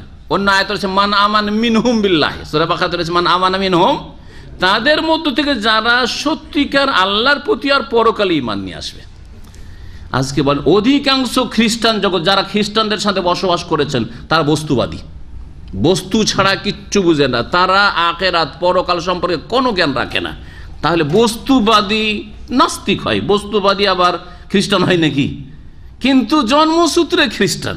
যেমন আমাদের মুসলিম সমাজে যারা নাস্তিক, ইসলাম সম্পর্কে কিছুই জানে না, বরং ইসলামের বিরুদ্ধেও বলে অজ্ঞতার কারণে, তারা আসলে বস্তুবাদী। জাতিতে মুসলিম কিন্তু তারা বস্তুবাদী, হ্যাঁ, কমিউনিস্ট, আর না হলে বস্তুবাদী, আর না হলে সমাজবাদী, না হলে মাওবাদী, হ্যাঁ, মার্ক্সবাদী, বিভিন্ন বাদ বিশ্বাসী তারা, আসলে পুঁজিবাদী, সব বাদে বিশ্বাসী, ইসলামে বিশ্বাসী নয় তারা। মুসলিম একটি জাতি, ইহুদি একটি জাতি, সাবিয়া একটি জাতি, খ্রিস্টান একটি জাতি। মান আমানা বিনহুম বিল্লাহি ওয়াল ইয়াউমিল আখির, যারা ওদের মধ্য থেকে সত্যিকার আল্লাহর প্রতি ঈমান রাখবে, পরকালে বিশ্বাস করবে, যারা আল্লাহর পরকালে বিশ্বাস করে, আল্লাহর পাকড়াওকে ভয় করবে না, আল্লাহর সামনে হিসাব দিতে হয় ভয় করবে না, আখিরাতে বিশ্বাস করে, আখিরাতের জন্য প্রস্তুতি নেবে না, হ্যাঁ, আর আখিরাতের জন্য প্রস্তুতি আর ঈমানকে সুন্দর করা, ঈমানের কয়টি পিলার, ইসলামের কয়টি পিলার, এগুলি রাসূলুল্লাহর কাছ থেকে শিখতে হবে না? হ্যাঁ, তাহলে 5 ওয়াক্ত সালাত কায়েম করতে হবে না? কোন ইহুদি খ্রিস্টান 5 ওয়াক্ত সালাত আদায় করে? মুসলিমই করে না তো। হ্যাঁ, কোন খ্রিস্টান ইহুদি মুহাম্মদ রাসূলুল্লাহ শাহাদাত দান করে? তাহলে তারা কি করে এতে শামিল হবে?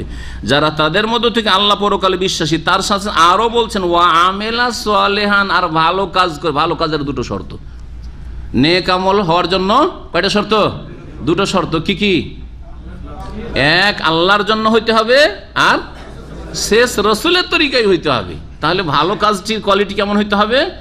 আমার প্রিয় নবী মুহাম্মদ রাসূলুল্লাহ সাল্লাল্লাহু আলাইহি ওয়াসাল্লাম যেই তরিকার নামাজ পড়েছেন, যেই তরিকার ইসলাম পালন করেছেন, যেই রকম বিধিবিধান নিয়েছেন, সেই বিধিবিধান আপনাকে মেনে চলতে হবে। এটা হচ্ছে আমালে সালেহ। এটা যদি ইহুদির বাচ্চাও করে, খ্রিস্টানের বাচ্চাও করে, হিন্দুর বাচ্চাও করে, বুদ্ধিস্টের বাচ্চাও যদি এই আমল করে, তিনটি কাজ, আল্লাহর প্রতি ঈমান, পরকালের প্রতি ঈমান আর ভালো কাজ, এই দুটি শর্ত ভালো কাজের সংজ্ঞায় যদি ভালো কাজ করে, তাহলে ফালা খাউফুন আলাইহিম, ইহুদির সন্তানের কোনো চিন্তা নেই, খ্রিস্টানের সন্তানের কোনো চিন্তা নেই। কোন পরিবারে জন্ম নেয় সেটা দেখার বিষয় নয়। হ্যাঁ, মুসলিম পরিবারে জন্ম নিল না কোথায় নাস্তিকের পরিবারে জন্ম, সেটা দেখার বিষয় নেই। ফালা খাউফুন আলাইহিম ওয়া লা হুম ইয়াহজানুন, তাদের কোনো ভয় নেই, তাদের কোনো চিন্তা নেই, সে মুসলিম। ঠিক কিনা? জি, আশা করি এই আয়াতের তাফসীরটা আপনারা বেশি বেশি মনে রাখবেন, যাতে করে কেউ বিভ্রান্তির শিকার না হন। বিশেষ করে মুসলিম সংখ্যালঘু যেসব দেশে, পশ্চিমা দেশে যারা বসবাস করে, কাফের সমাজ যারা বসবাস করে, তারা প্রভাবিত। ওদের মধ্যে চরিত্রবান আছে, ওদের মধ্যে অমায়িক লোক আছে, ওদের মধ্যে ভালো মানুষ আছে, সুদ খায় না, ঘুষ খায় না, কথার তাদের মূল্য রাখে। তারা কেন জাহান্নামে যাবে? বুঝে না, আসলে ওই আর্টিফিশিয়াল গাছের পাতা দেখে ধোকা খেয়ে যায়, আর সে করে যে শিরক আছে, কুফরি আছে, আর আল্লাহর দিনের অবমাননা আছে, কোরআনে কারীম বাস্তবায়ন নেই, বিশ্বাস নেই, শেষ রাসূলকে বিশ্বাস করে না, তারপরে মনে করে তারাও তো ভালো কাজ করছে। কুপ্রভাব পড়ে একটা কাফের সমাজে বসবাসে। লাকাদ আখাযনা মিসাকা বানি ইসরাইল, তারপর আল্লাহ বলছেন নিঃসন্দেহে আমি বনি ইসরাইল থেকে অঙ্গীকার গ্রহণ করেছিলাম। ও আরসালনা, কি যে তারা দিন মেনে চলবে, হ্যাঁ, তাওরাতকে শক্তভাবে ধারণ করো, তাওরাত প্রতিষ্ঠিত করবে তোমরা। ও আরসালনা ইলাইহিম রাসূলা, এবং তাদের জন্য বহু রসুল প্রেরণ করেছিলাম, মুসা, ঈসা, এই জাকারিয়া, ইয়াহইয়া, আইয়ুব, ইউসুফ, ইউনুস, সব আম্বিয়া বনি ইসরাইল। কুল্লামা জাআহুম রাসূলুন, যখন যখন তাদের কাছে কোনো রাসূল এসেছে, বিমা লা তাহওয়া আনফুসুহুম, এমন কিছু নিয়ে যা তাদের মনোপুত না, লা তাহওয়া আনফুসুহুম, তাদের মনের উল্টো হয়, এটা মানা যাবে না, এটা কথা আপনার শোনা যাবে না। এইরকম যখনই হয়েছে, ফারিকান কাযাবু, তখন একদল নবীকে তারা মিথ্যা প্রতিপন্ন করেছে, অমান্য করেছে, ওয়া ফারিকান ইয়াকতুলুন, আর এক দলকে তারা হত্যা করেছে, খুন করেছে। আম্বিয়া রাসূলগণকে ইহুদিরা খুন করেছে। আল্লাহ পাক কোরআনে কারীমের একাধিক আয়াতে বলেছে, তার মধ্যে এটি একটি আয়াতানুর সত্য। ওয়া হাসিবু আল্লাহ তাকুনা ফিতনাহ, আর তাদের ধারণা, আল্লাহ পাক রব্বুল বলছেন যে এই ইহুদি খ্রিস্টানদের ধারণা যে আল্লাহ তাকুনা ফিতনাহ, তাদের ওপর শাস্তি নেমে আসবে না। ফিতনা মানে এখানে হচ্ছে আল্লাহর আযাব, আযাব আসবে না, তারা আযাবে শাস্তি তাদের উপর আপতিত হবে না। ফাআমু ওয়া সাম্মু, সুতরাং তারা অন্ধ হয়ে গেছে আর বধির হয়ে গেছে। আমা অন্ধ ব্যক্তি বলে, ওখান থেকে আমু ফেল ক্রিয়া, আর আসাম বহিরা লোককে, বধিরকে বলে, ওখান থেকে অসাম্মু। সুম্মা তাওয়াল্লাহু আলাইহিম, অতঃপর আল্লাহ তাদের তওবা কবুল করেছেন, তওবার তৌফিক দিয়েছেন, ফিরে এসছে যখন আল্লাহ তাদের সাদরে গ্রহণ করেছেন তওবা। সুম্মা আমু, তো সংশোধন তওবা করার পরে এরকম হয়েছে। আবার কি হয়েছে? আবার অন্ধ হয়ে গেছে, আবার বধির হয়ে গেছে। কাসীর মিনহুম, তাদের অনেকে, মুসলিম সমাজেও অনেকেই হেদায়েত হচ্ছে, আবার গোমরাহ হয়ে যাচ্ছে। কিছুদিন হেদায়েত হয়েছিল, আবার দেশে গেছে, দেশে গিয়ে আবার ওই শিরক শুরু করে দিয়েছে, আবার বিদআত শুরু করে দিয়েছে, আবার গিয়ে দেশে গিয়ে দ্বিধাদ্বন্দ্বে পড়ে বলতে পারে, না রে, বিশ্বাস করছিলাম যে হ্যাঁ ওইটাই ঠিক, কিন্তু না, পীর ছাড়া জান্নাত পাওয়া যাবে না, আবার গিয়ে ঘুরে। অনেকে নামাজ ধরছে কিছুদিনের জন্য, কিছু শোকের কারণে, বালা মুসিবতের কারণে হোক, অথবা ইসলামিক সেন্টারে এসে কিছুদিন নামাজ ধরেছে, তারপরে দেখা যায় আরে আবার ছেড়ে দিয়েছে নামাজ। আছে না, না এরকম আছে, অনেকে আছে। সহিহ আকীদা থেকে আবার বিভ্রান্ত হচ্ছে, বদনসিব। আর অনেকে সৎ জীবন থেকে অসৎ হয়ে যাচ্ছে, দিন শিখতো। আর এই লম্বা এক ছেলেকে দেখছে, এই লম্বা দাড়ি কিছুদিন দেখতাম, ইসলামিক সেন্টারে ঘুরতো, আর তার হঠাৎ করে একদিন দেখছি যে আরে ছেলেটা তো চেহারাটা ওইরকম লাগছে, দাড়ি টাড়ি নাই কেন, একেবারে কিছু নেই, দেশে গেছে সাপ। তো আমার দিকে দেখে চট করে চোখটা ফিরিয়ে নিয়েছে। জি হ্যাঁ। পরে আবার কিছুদিন পরে দেখছি না একটু বড় হয়েছে, এখানে আসার পর দেখছেন না এখানে দাড়ি অনুকূলে পরিবেশ আছে, তখন দেখছেন না এখানে মান ইজ্জত বাঁচানো যাবে না।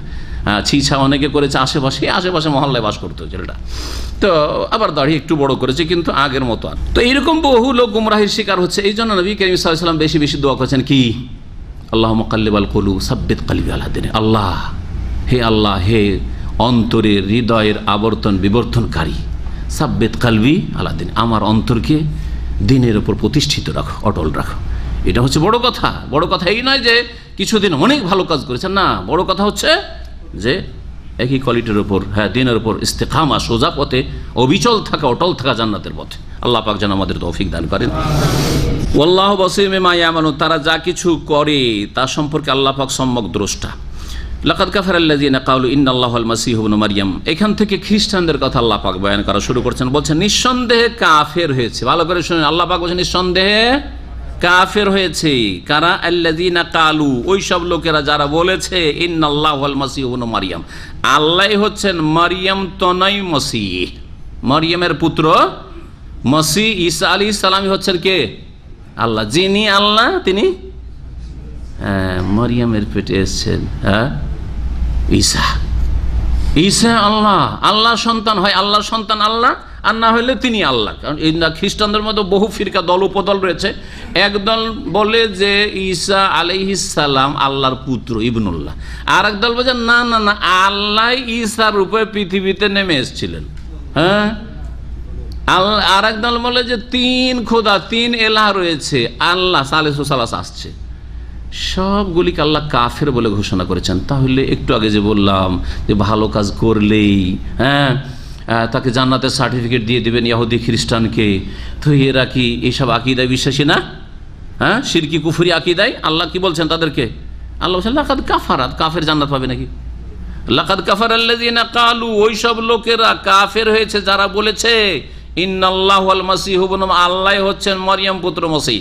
ওয়াকাল আল মাসীহ, অথচ মসিহ আলাইহিস সালাম বলেছিলেন ইয়া বানি ইসরাইল, হে আমার বংশ বনি ইসরাইল, ইসরাইল গোত্র বংশ, উবুদুল্লাহ রব্বি ওয়া রব্বাকুম, তোমরা এক আল্লাহর ইবাদত করো যিনি আমারও রব এবং তোমাদেরও রব, যিনি আমারও রব আর তোমাদের রব। এখানে একটু চিন্তা করেন যে ঈসা আলাইহিস সালাম কি বলছেন, কোন আল্লাহর ইবাদত করো? যে আল্লাহ রব্বি, আমার রব, আমার প্রতিপালক আর তোমাদেরও প্রতিপালক। ঈসা আলাইহিস সালাম বলছেন যে আল্লাহ কে? আল্লাহ আমার রব। আর খ্রিস্টানরা কি বলছে? যে ঈসা আলাইহিস সালামের বাপ। নাউজুবিল্লাহ, বলছে না? বলছে না?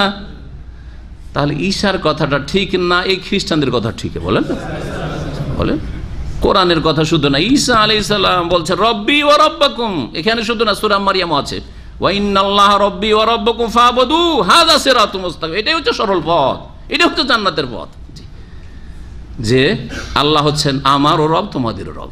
ইন্নাহু মান ইউশরিক বিল্লাহ, আরো শুনে রাখো, নিশ্চয়ই যারা আল্লাহর সাথে শিরক করবে এবং শিরকের অবস্থায় মারা যাবে, ফাকাদ হারামাল্লাহু আলাইহিল জান্নাহ, তাদের ওপর আল্লাহ জান্নাতকে হারাম করে দিয়েছেন, জান্নাতকে নিষিদ্ধ ঘোষণা করেছেন।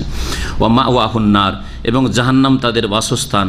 ওয়া মা লিয-যালিমিনা মিন আনসার, আর এইরকম জালেমদের কোনো সাহায্যকারী নেই। লাকাদ কাফারাল্লাযীনা ক্বালু, নিঃসন্দেহে কাফের হয়েছে ওই সব লোকেরা যারা বলে ইন্নাল্লাহা সালিসু সালাসা, আল্লাহ তিনের তৃতীয়, তিন খোদা রয়েছে, তিন এলা উপাস্য রয়েছে তাদের মাবুদ, এক হচ্ছে। আর এই যে সালেসো সালাসা, যেটাকে বলা হচ্ছে তৃতীয়বাদ, খ্রিস্টানদের একটা ভ্রান্ত আকীদা, বড় একটা দলের ক্যাথলিকদের, তো এরা যে বলছে আল্লাহ না তৃতীয়বাদে বিশ্বাসী, এদের মধ্যে আপোষে আবার দ্বন্দ্ব আছে, আপোষে দ্বন্দ্ব আছে। যেমন মুসলিম সমাজে সুফিদের মধ্যে আপোষে এত লড়াই আছে যে এক এক পীরের এক এক তরিকা, আর এক তরিকা আর এক তরিকার লোকে কাফের বলছে, বলছে না? বলছে না? কেন? চরমনায় তরিকার দেওয়ানবাগি তরিকা, ঠিক কিনা বলেন? লড়াই মারামারি হয়েছে কি হয়নি? পিটাপিটি, তা আপনারা জানছেন এগুলো বেশি, আপনাদের কাছ থেকে শুনি তো বলছি আমি, আপনাদের মতো অনেকের কাছ থেকে শুনে বলছি। তাহলে এরাও সুফি ওরাও সুফি, কিন্তু দেখেন কিরকম। ঠিক ওই রকমই খ্রিস্টান ধর্মের একদল বলছে যে তা তৃতীয়বাদের ব্যাখ্যা এক্সপ্লেন করতে গিয়ে একদল বলছে যে আল্লাহ আর তার সাথে কে?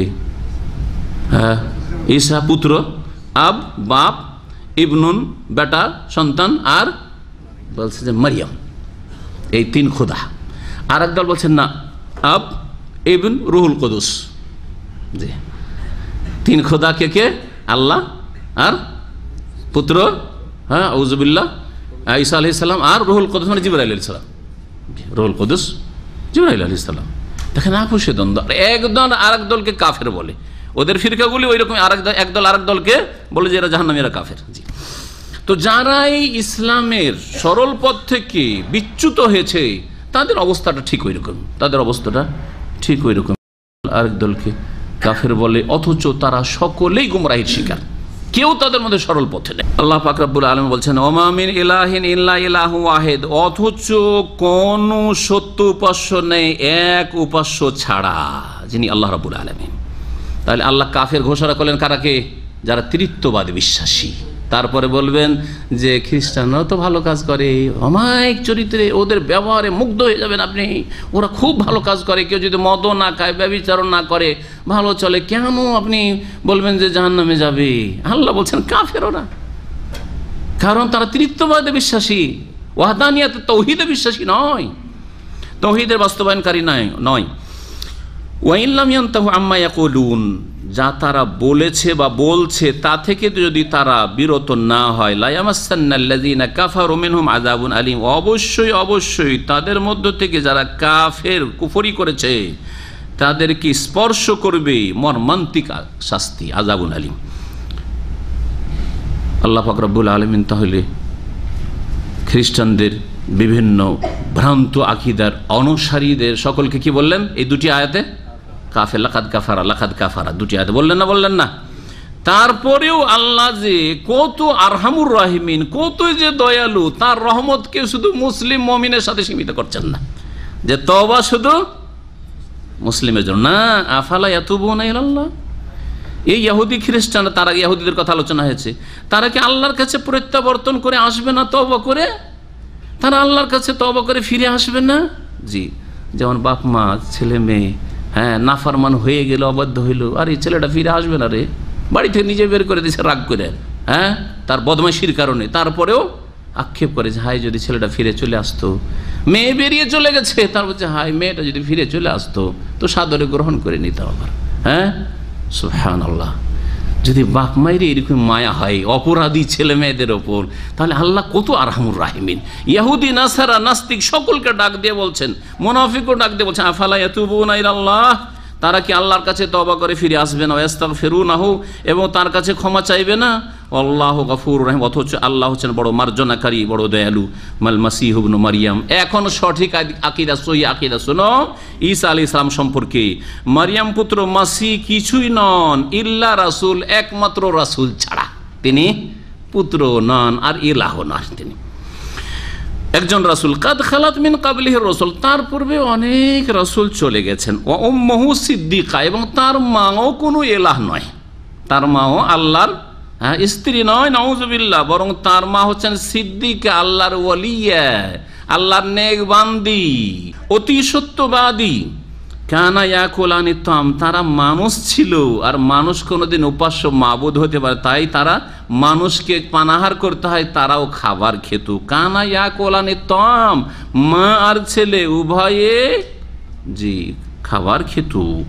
অনুজুর, চিন্তা করো, কাইফা নুবাইয়্যিনু লাহুমুল আয়াত, কিভাবে আমি তাদের উদ্দেশ্যে বিশদভাবে বর্ণনা করছি আয়াত সমূহ। সুম্মানজুর, তারপর একটু চিন্তা করে দেখো, আন্না ইউফাকুন, যে এরপরেও কোথায় তারা উল্টো দিকে ফিরে যাচ্ছে।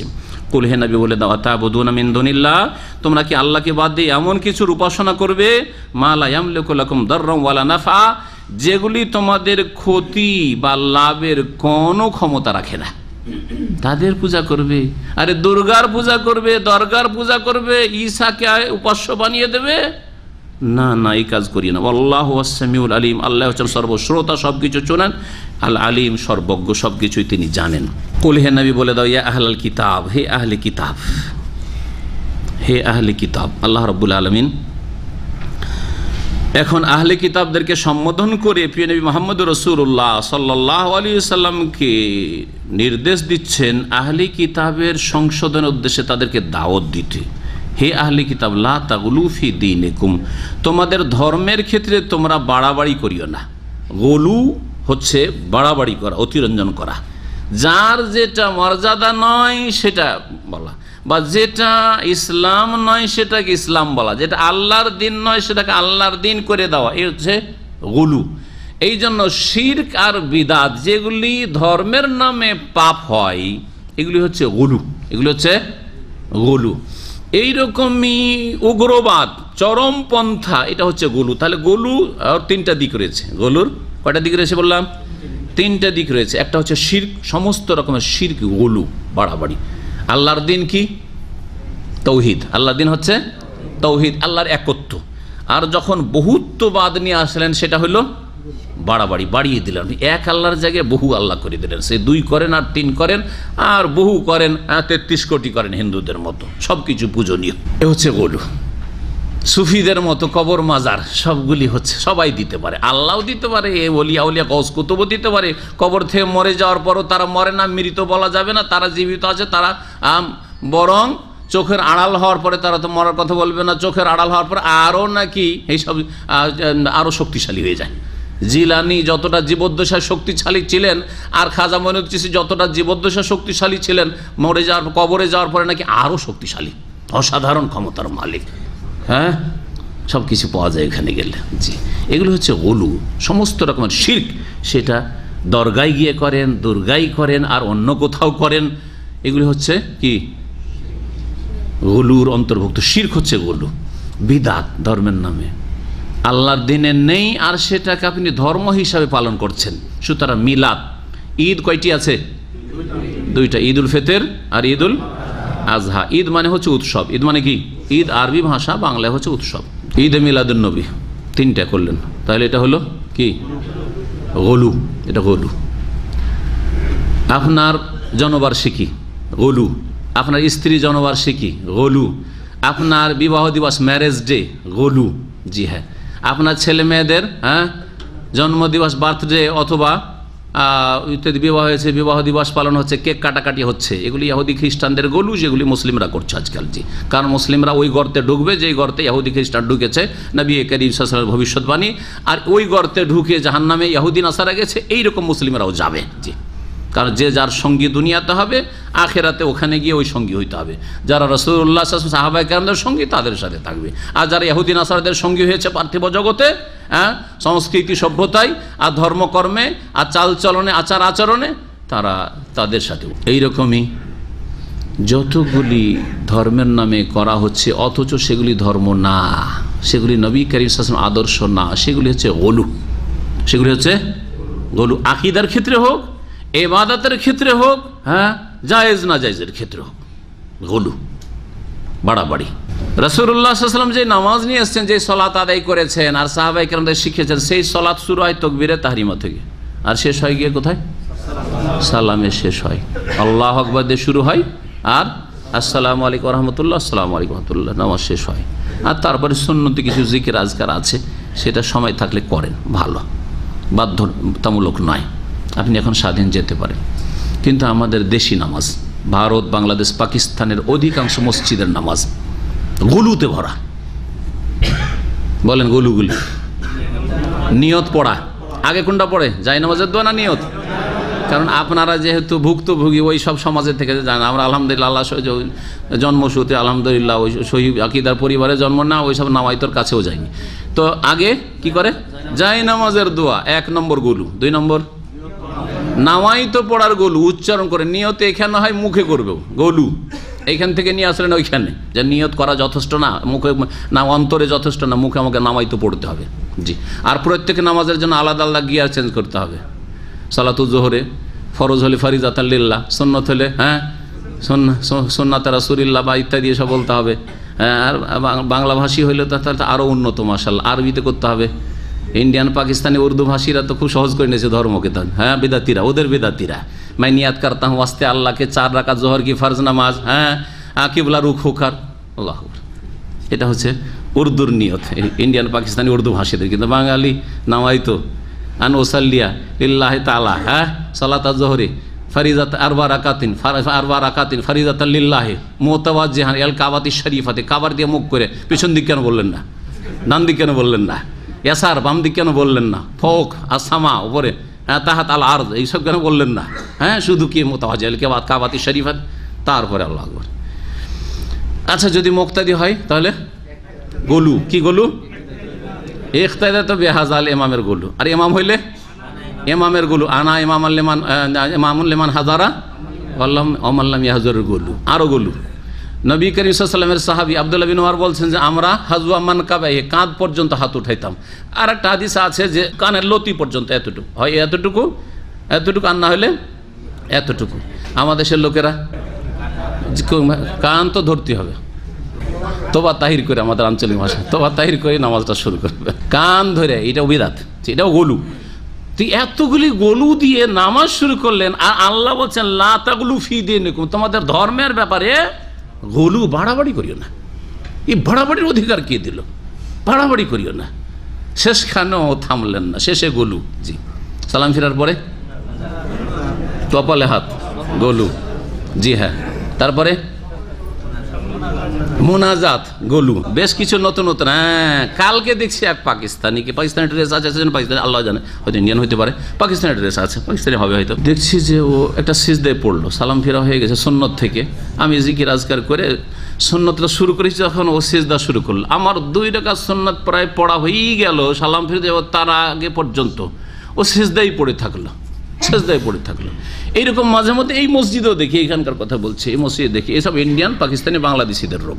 জি, সেজদায় পড়ে থাকলো, শুধু একটা সেজদা। এই রকমের কোনো সেজদা, তেলাওয়াতের সেজদা ছাড়া আর শুকরের সেজদা ছাড়া কোনো সেজদা নেই। ভালো করে শুনে রাখেন, কেউ প্রমাণ দিতে পারবে না। যেখানে সেজদার ফজিলত বলা হয়েছে মানে নফল সুন্নত নামাজ, আল্লাহকে সেজদা করলে মর্যাদা উঁচা হয়, মানে সুন্নত নফল নামাজ পড়লে। সুতরাং নফল নামাজ বিহীন কোনো সিজদা নাই, 2 সিজদা ছাড়া। ভালো করে মনে, কি কি সিজদা? তেলাওয়াত 15টি জায়গায় সিজদা, শুকরানা, খুশির খবর এসছে, মাশাআল্লাহ ছেলে হয়েছে, একটা সাথে সাথে সিজদা করেন। অথবা স্যালারি বেড়েছে সিজদা করেন, আলহামদুলিল্লাহ কোনো একটা ভালো কাজ হয়েছে, ছেলে মেয়ে উন্নতি করেছে ইত্যাদি, চাকরি লেগেছে অথবা কিছু হয়েছে, ভালো রেজাল্ট করেছে, সিজদা করে শুকুর, সিজদায় শুকুর, সেজদার শুকুর। সেজদার নামাজ আমাদের সেজদার নামাজের চাইতে সঠিক দলিল ভিত্তিক হচ্ছে সেজদার শুকুর। তাছাড়া এমনি আমি সেজদা করে কিছু আল্লাহকে ডাকবো, দোয়া করে মোনাজাত করবে সেজদায় পড়ে পড়ে, না, নামাজের ভিতরে সেজদা করতে হবে। তাহলে নামাজ পড়েন আর সেজদাতে দোয়া করেন, নামাজবিহীন এই সেজদা হচ্ছে গুলু, বাড়াবাড়ি, বিদাতি সেজদা, এ হচ্ছে গুলু। তাহলে নামাজের পরে কত গুলু, এই তো নামাজ। রোজাতে নাওয়াইতা নাসুমা গাদান, গুলু, গুলু আর গুলু। হজে গুলু আর গুলু। গিয়ে হাজরে অসৎ চুমা নাই, কাবার যেখানে সেখানে চুমা। প্রথম কাবা পৌঁছিতে পারিনি, এখন মেন গেটে, এই মেন গেটে পৌঁছেছে, ওখানে গিয়ে দিল একটা চুমা। জি হ্যাঁ, হ্যাঁ, মক্কায় চুমা দিলাম, মদিনায় ছাড়বো, মদিনায় গিয়ে যেখানে সেখানে চুমা। আমার চোখের সামনে এক মহিলা চুমা দিয়েছে, একটু ভালো করে ঠান্ডা মেজাজে বুঝাবার চেষ্টা করলাম। 1 বছর ডিউটি করেছিলাম হারামে, নবী সাল্লাল্লাহু আলাইহি ওয়াসাল্লামের কবরের পাশে ওই বাবে জিবরিল দিকে ডিউটি করছিলাম। তো এক মহিলা এসে দিল, এসে এমনি দেয়ালের চুমা, দরজার উপরে চুমা দিল। নতুন নতুন দরজাগুলি তখন বাদশাহ ফাহাদের যুগে তৈরি হয়েছিল, মানে এক্সটেনশন হয়ে, আর দেখতেও সুন্দর লাগছে, একবার মনে হচ্ছে গোল্ড লাগানো আছে, আসলে গোল্ড না, ওগুলো পিতল। তো যাই হোক দিল চুমা। তো বললেন যে মা এরকম তো আসলে চুমা দিতে হয় না। আর আমার উপরে যে রাগলো, চুমা দিতে হয় না, এত টাকা খরচ করে এসছি, আর বলছে চুমা দিতে হয় না, চুমা দিতে হয়। আল্লাহু আকবার। এই হলো অবস্থা। তো দেখছেন গোলু, কত গোলু মুসলিম সমাজে। তাহলে মুসলিমদের মধ্যে যদি এত গোলু বাড়াবাড়ি ধর্মের নামে শুরু হয়ে যায়, শিরক বেদাত বললাম, আর একটা গোলু তো বাকি আছে। আর একটা গোলু কি বললাম? উগ্রবাদ, চরমপন্থা। কিছু যুবক স্কুল কলেজে পড়ে কিছুটা ইসলাম সাইডে কিছু শিখেছে, দিয়ে বলছে জিহাদ করব, নিজেই জিহাদ করবে, 2-4-10 জনকে নিয়ে নিজেই জিহাদ করবে, দেশ থেকে বেরিয়ে কোথাও চলে গেল, আর না হলে দেশের মধ্যেই শুরু করে দিল। হ্যাঁ, এগুলি গোলু, ইসলাম বলে না। ইসলামে কোনো এর অস্তিত্ব নেই। 1400 বছরের ইতিহাসে, জি, যখন যে খালিফা থেকেছেন, খালিফাকে না জানিয়ে, খালিফার বিনা অনুমতিতে কোনো সাহাবী পর্যন্ত জিহাদের জন্য যাননি। আবু বকর যতদিন খলিফা থেকেছেন, ওমর রাদিয়াল্লাহু তাআলা পর্যন্ত জিহাদের ঘোষণা করেননি। ওমর যখন খলিফা থেকেছেন, উসমান, আলী কেউ জিহাদের ঘোষণা করেননি। উসমান রাদিয়াল্লাহু তাআলা যখন খলিফা থেকেছেন, আলী রাদিয়াল্লাহু তাআলা জীবনে কখনো জিহাদের ঘোষণা করেননি। হ্যাঁ, হাজ্জাজ বিন ইউসুফের মতো জালেম খুনি, ভালো করে শুনি যাতে চোখ খুলে আপনাদের, জালেম খুনি, বাসরার গভর্নর, তার হুকুম ছাড়া মোহাম্মদ বিন কাসেম ভারতের সিন্ধু প্রদেশে আক্রমণ করেনি। সেখানে জিহাদের জন্য যে গিয়েছেন মোহাম্মদ বিন কাসেম রহমতুল্লাহ আলাইহি, কার হুকুমে গিয়েছিলেন? হ্যাঁ, হাজ্জাজ বিন ইউসুফের নির্দেশে গভর্নর, আর গভর্নরের উপরে রয়েছে সে বনু উমাইয়ার শাসক, যে দামেশকে বসে আছে আব্দুল মালিক বিন মারওয়ান বা আর কেউ, হ্যাঁ, তার ছেলেরা, তার হুকুমে। এই জন্যই তো যখন বিজয়ের পর বিজয়, বিজয়ের পর বিজয়, আর হিন্দুরা তো দেখলো যে আরে জালেম রাজাদেরকে আমাদেরকে কর দিতে হইতো, নারীদের ইজ্জত দিতে হইতো, মেয়েদেরকে বলি দিতে হইতো, এইসব জুলম অত্যাচার সব দূরে হয়ে গেছে, জুলমের অবসান ঘটেছে। এ তো আকাশ থেকে দেবতা নেমে এসছে। মোহাম্মদ বিন কাসেম জীবনী পড়ে দেখেন, মোহাম্মদ বিন কাসেম, হিন্দুরা ভারতের সিন্ধু প্রদেশের বলতো যে আকাশ থেকে ভগবান ঈশ্বর দেবতা পাঠিয়েছে মোহাম্মদ বিন কাসেমকে, এই দেবতাকে যেতে দেবো না। বলছেন আপনি থাকেন, আপনি থাকেন। বলছেন না, গভর্নরের আদেশ হয়েছে। এক খলিফা মরার পরে আর এক খলিফা হয়েছে, হ্যাঁ, সম্ভবত সুলাইমান বিন আব্দুল মালিক অথবা আর কেউ, আব্দুল মালিকের আর এক ছেলে। এর আক্রোশ ছিল মোহাম্মদ বিন কাসেমের ওপর।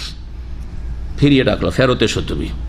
আরে ওখানে জিহাদ চলছে, আলহামদুলিল্লাহ, ওখানে ইসলাম প্রচার হচ্ছে, সারা গোটা ভারত মুসলিম হয়ে যেত যদি সেই সময় ছেড়ে দেওয়া হইতো। কিন্তু আল্লাহ পাকের ফয়সালা নেই, আর কিছু আছে এই হেকমতেই, এই জালেম শাসক ফিরে আসো, গো ব্যাক, ফিরে চলে আসলো, তাকে খুন করে দিল। মোহাম্মদ বিন কাসেম রহমতুল্লাহ আলীকে, এই যুবক মুজাহিদকে খুন করে দিল। এই করেনি, বিদ্রোহ ঘোষণা করে, আর আমি যাব না, চলে এসছি, আর যাব না, এখানে আমি একটা বিশাল একটা সুযোগ সুবিধা পেয়ে গেছি, আর ইসলামের প্রচার, আসলে ইসলামের প্রচার হচ্ছিল। তারপরেও এটাকে অজুহাত বানিয়ে শাসকের বড় খেলাফ, হ্যাঁ, বিরুদ্ধাচরণ করে কোনো কিছুই করেনি, ফিরে এসছেন। জালেম খুন করেছে, তার শাস্তি পাবে যদি আল্লাহ ক্ষমা না করেন। আর যিনি মজলুম হয়ে নিহত হয়েছেন, সে আল্লাহ পাক যেন তাকে শাহাদাতের মর্যাদা দান করেন। জি হ্যাঁ, এ হচ্ছে ইসলাম, এ হচ্ছে জিহাদ ফি সাবিলিল্লাহ। হ্যাঁ, জিহাদ ফি সাবিলিল্লাহ মানে মুফতি বেরিয়ে যাবে, হ্যাঁ, জিহাদের কথা বলে জেল খাটবে, এইটা ইসলাম নয় আসলে। আল্লাহ পাক হেদায়েত দান করেন এদেরকে, আল্লাহ পাক এদের হেদায়েত দান করেন, এবং এই উগ্রবাদী চরমপন্থীদের অনিষ্ট থেকে আল্লাহ পাক মুসলিমদেরকে রক্ষা করেন।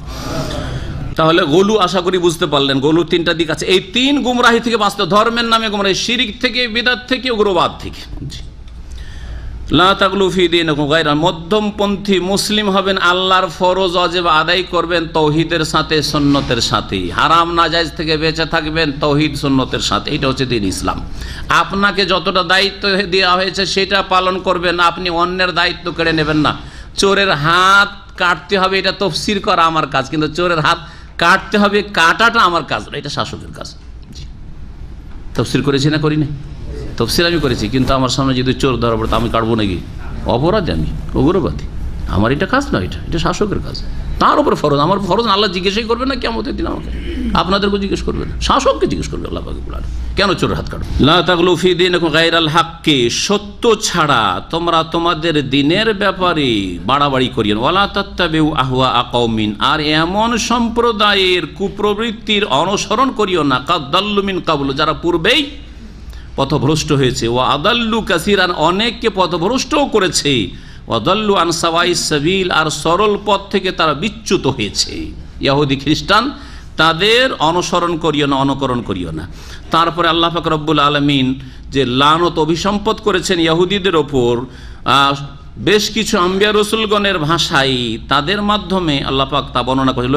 লাযিনা কাফারু মিন বানি ইসরাঈল, বনি ইসরাইলদের যারা কুফরি করেছিল তাদের ওপর অভিসম্পদ করা হয়েছিল আল্লাহর পক্ষ থেকে, আলা লিসানে দাউদ ওয়া ঈসা ইবনে মারইয়াম, দাউদ আলাইহিস সালাম এবং মারইয়াম পুত্র ঈসা আলাইহিস সালামের জবানে, মানে তাদের মাধ্যমে, তাদের ভাষায় প্রকাশ করা হয়েছিল যে তোমাদের আল্লাহ লানত করেছেন। দাউদ আলাইহিস সালাম বলেছেন, হে ইহুদিরা, হে বনি ইসরাইল, ঈসা আলাইহিস সালাম বলে তোমাদের আল্লাহ লানত করেছেন তোমাদের চালচলনের দোষেই। কেন লানত হয়েছিল? যালিকা বিমা আসাউ, কারণ তারা বিরুদ্ধাচরণ করেছিল, অবাধ্য হয়েছিল। ওয়া কানু ইয়াতাদুন, আর তারা সীমা লঙ্ঘন করেছিল। এখন সীমা লঙ্ঘন আর বিরুদ্ধাচরণ পার্থক্যটা কি বা তাফসীর কি? তাফসীরটা খেয়াল খুশি করলে হবে কি? মুফাসসিরিনগণ যেভাবে তাফসীর করেছেন করতে হবে। প্রসিদ্ধ তাফসীর হচ্ছে যে আসাও ইসিয়ান থেকে নাফরমানি করা, বিরুদ্ধাচরণ। বিরুদ্ধাচরণ মানে আল্লাহ রাব্বুল আলামিন যে ফরজ করেছেন সেই ফরজে ঘাটতি করা।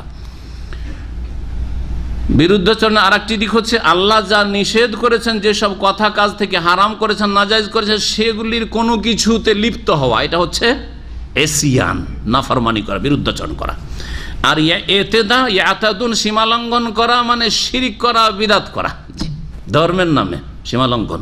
আল্লাহ বলছেন এখান পর্যন্ত দিন, বলছেন না আমার, আল্লাহ বলছেন হ্যাঁ দুটো ঈদ, বলছেন না আমাদের তিনটে। আল্লাহ বলছেন এক আল্লাহর ইবাদত করো, বলছেন না এক আল্লাহর কাছে চাও। লিয়াস আল আহাদুকুম রাব্বাহু কুল্লা শাই, সব কিছু আল্লাহর কাছে চাইবে। বলছেন আমি গৌসের কাছে চাবো, কুতুবের কাছে চাবো, আমি চিশতির কাছে চাইবো। জি, সীমালঙ্ঘন, এতেদা। শিরক হচ্ছে সীমালঙ্ঘন, বিদআত হচ্ছে সীমালঙ্ঘন। এইরকমই ধর্মের নামে যেসব পাপ হয়ে থাকে সেগুলো হচ্ছে সীমালঙ্ঘন। তাহলে দুটো বাক্যের তাফসীর এইভাবে করবেন। কানু লা ইয়াতানাহুন, কেন লানত হইল? কারণ সমাজে কোনো সৎ লোক থাকলো না যে ভালো উপদেশ দেবে। কানু লা ইয়াতানাহুন আন মুনকারিন, তার অপরাধ থেকে পরস্পরকে বাধা দিত না, অন্যায় কাজে পরস্পরকে একে অপরকে বাধা দান করতো না। ফালুহ, যার তারা করতো বা যাতে তারা লিপ্ত হইতো। লা বিসা মা কানু ইয়াফালুন, তারা যা করতো তা বড়ই জঘন্য করতো। কীরকমটা ছিল এই মনে বেশ কিছু হাদিস এসছে। বলছে যে বনি ইসরাইলের মধ্যে যখন বিভিন্ন পাপ ছড়িয়ে পড়লো, তখন সমাজের কিছু ভালো মানুষ আছে, তার প্রথম নিষেধ করলো, কিন্তু তারা মানতে চাইল না। যখন মানতে চাইল না, তো দ্বীনের নির্দেশ কি? যখন মুনকার, ইসলাম বিরোধী, আল্লাহর দ্বীন বিরোধী কোনো কাজ দেখবেন, তখন বল প্রয়োগ করে বাধা দেবেন। সেটা যদি না করতে পারেন তো সহিহ মুসলিমের হাদিস কি করবেন? কথার দ্বারা বাধা দেবেন। সেটাও যদি না করতে পারেন তাহলে অন্তর থেকে ঘৃণা করে তাদেরকে বর্জন করবেন আর তাদের সঙ্গ বর্জন করবেন, ঠিক না? কিন্তু এরা করলো কি? যখন বনি ইসরায়েলের মধ্যে ফাসাদ এইরকম সৃষ্টি হলো, পাপাচারে লিপ্ত হলো বনি ইসরায়েলরা, তাদের কিছু ভালো মানুষরা প্রথম নসিহত করলো, বাধা দেওয়ার চেষ্টা করলো। যখন মানলো না, তখন আত্মীয়তা আপন অবস্থায় ঠিক রাখলো, সম্পর্ক ঠিক, তখন তাদের সাথে উঠা বসা করতে লাগলো, খাওয়া দাওয়া, দাওয়াত নেওয়া, আর তাদের সাথে আন্তরিকতা রাখা, সব কিছু বজায় রাখলো।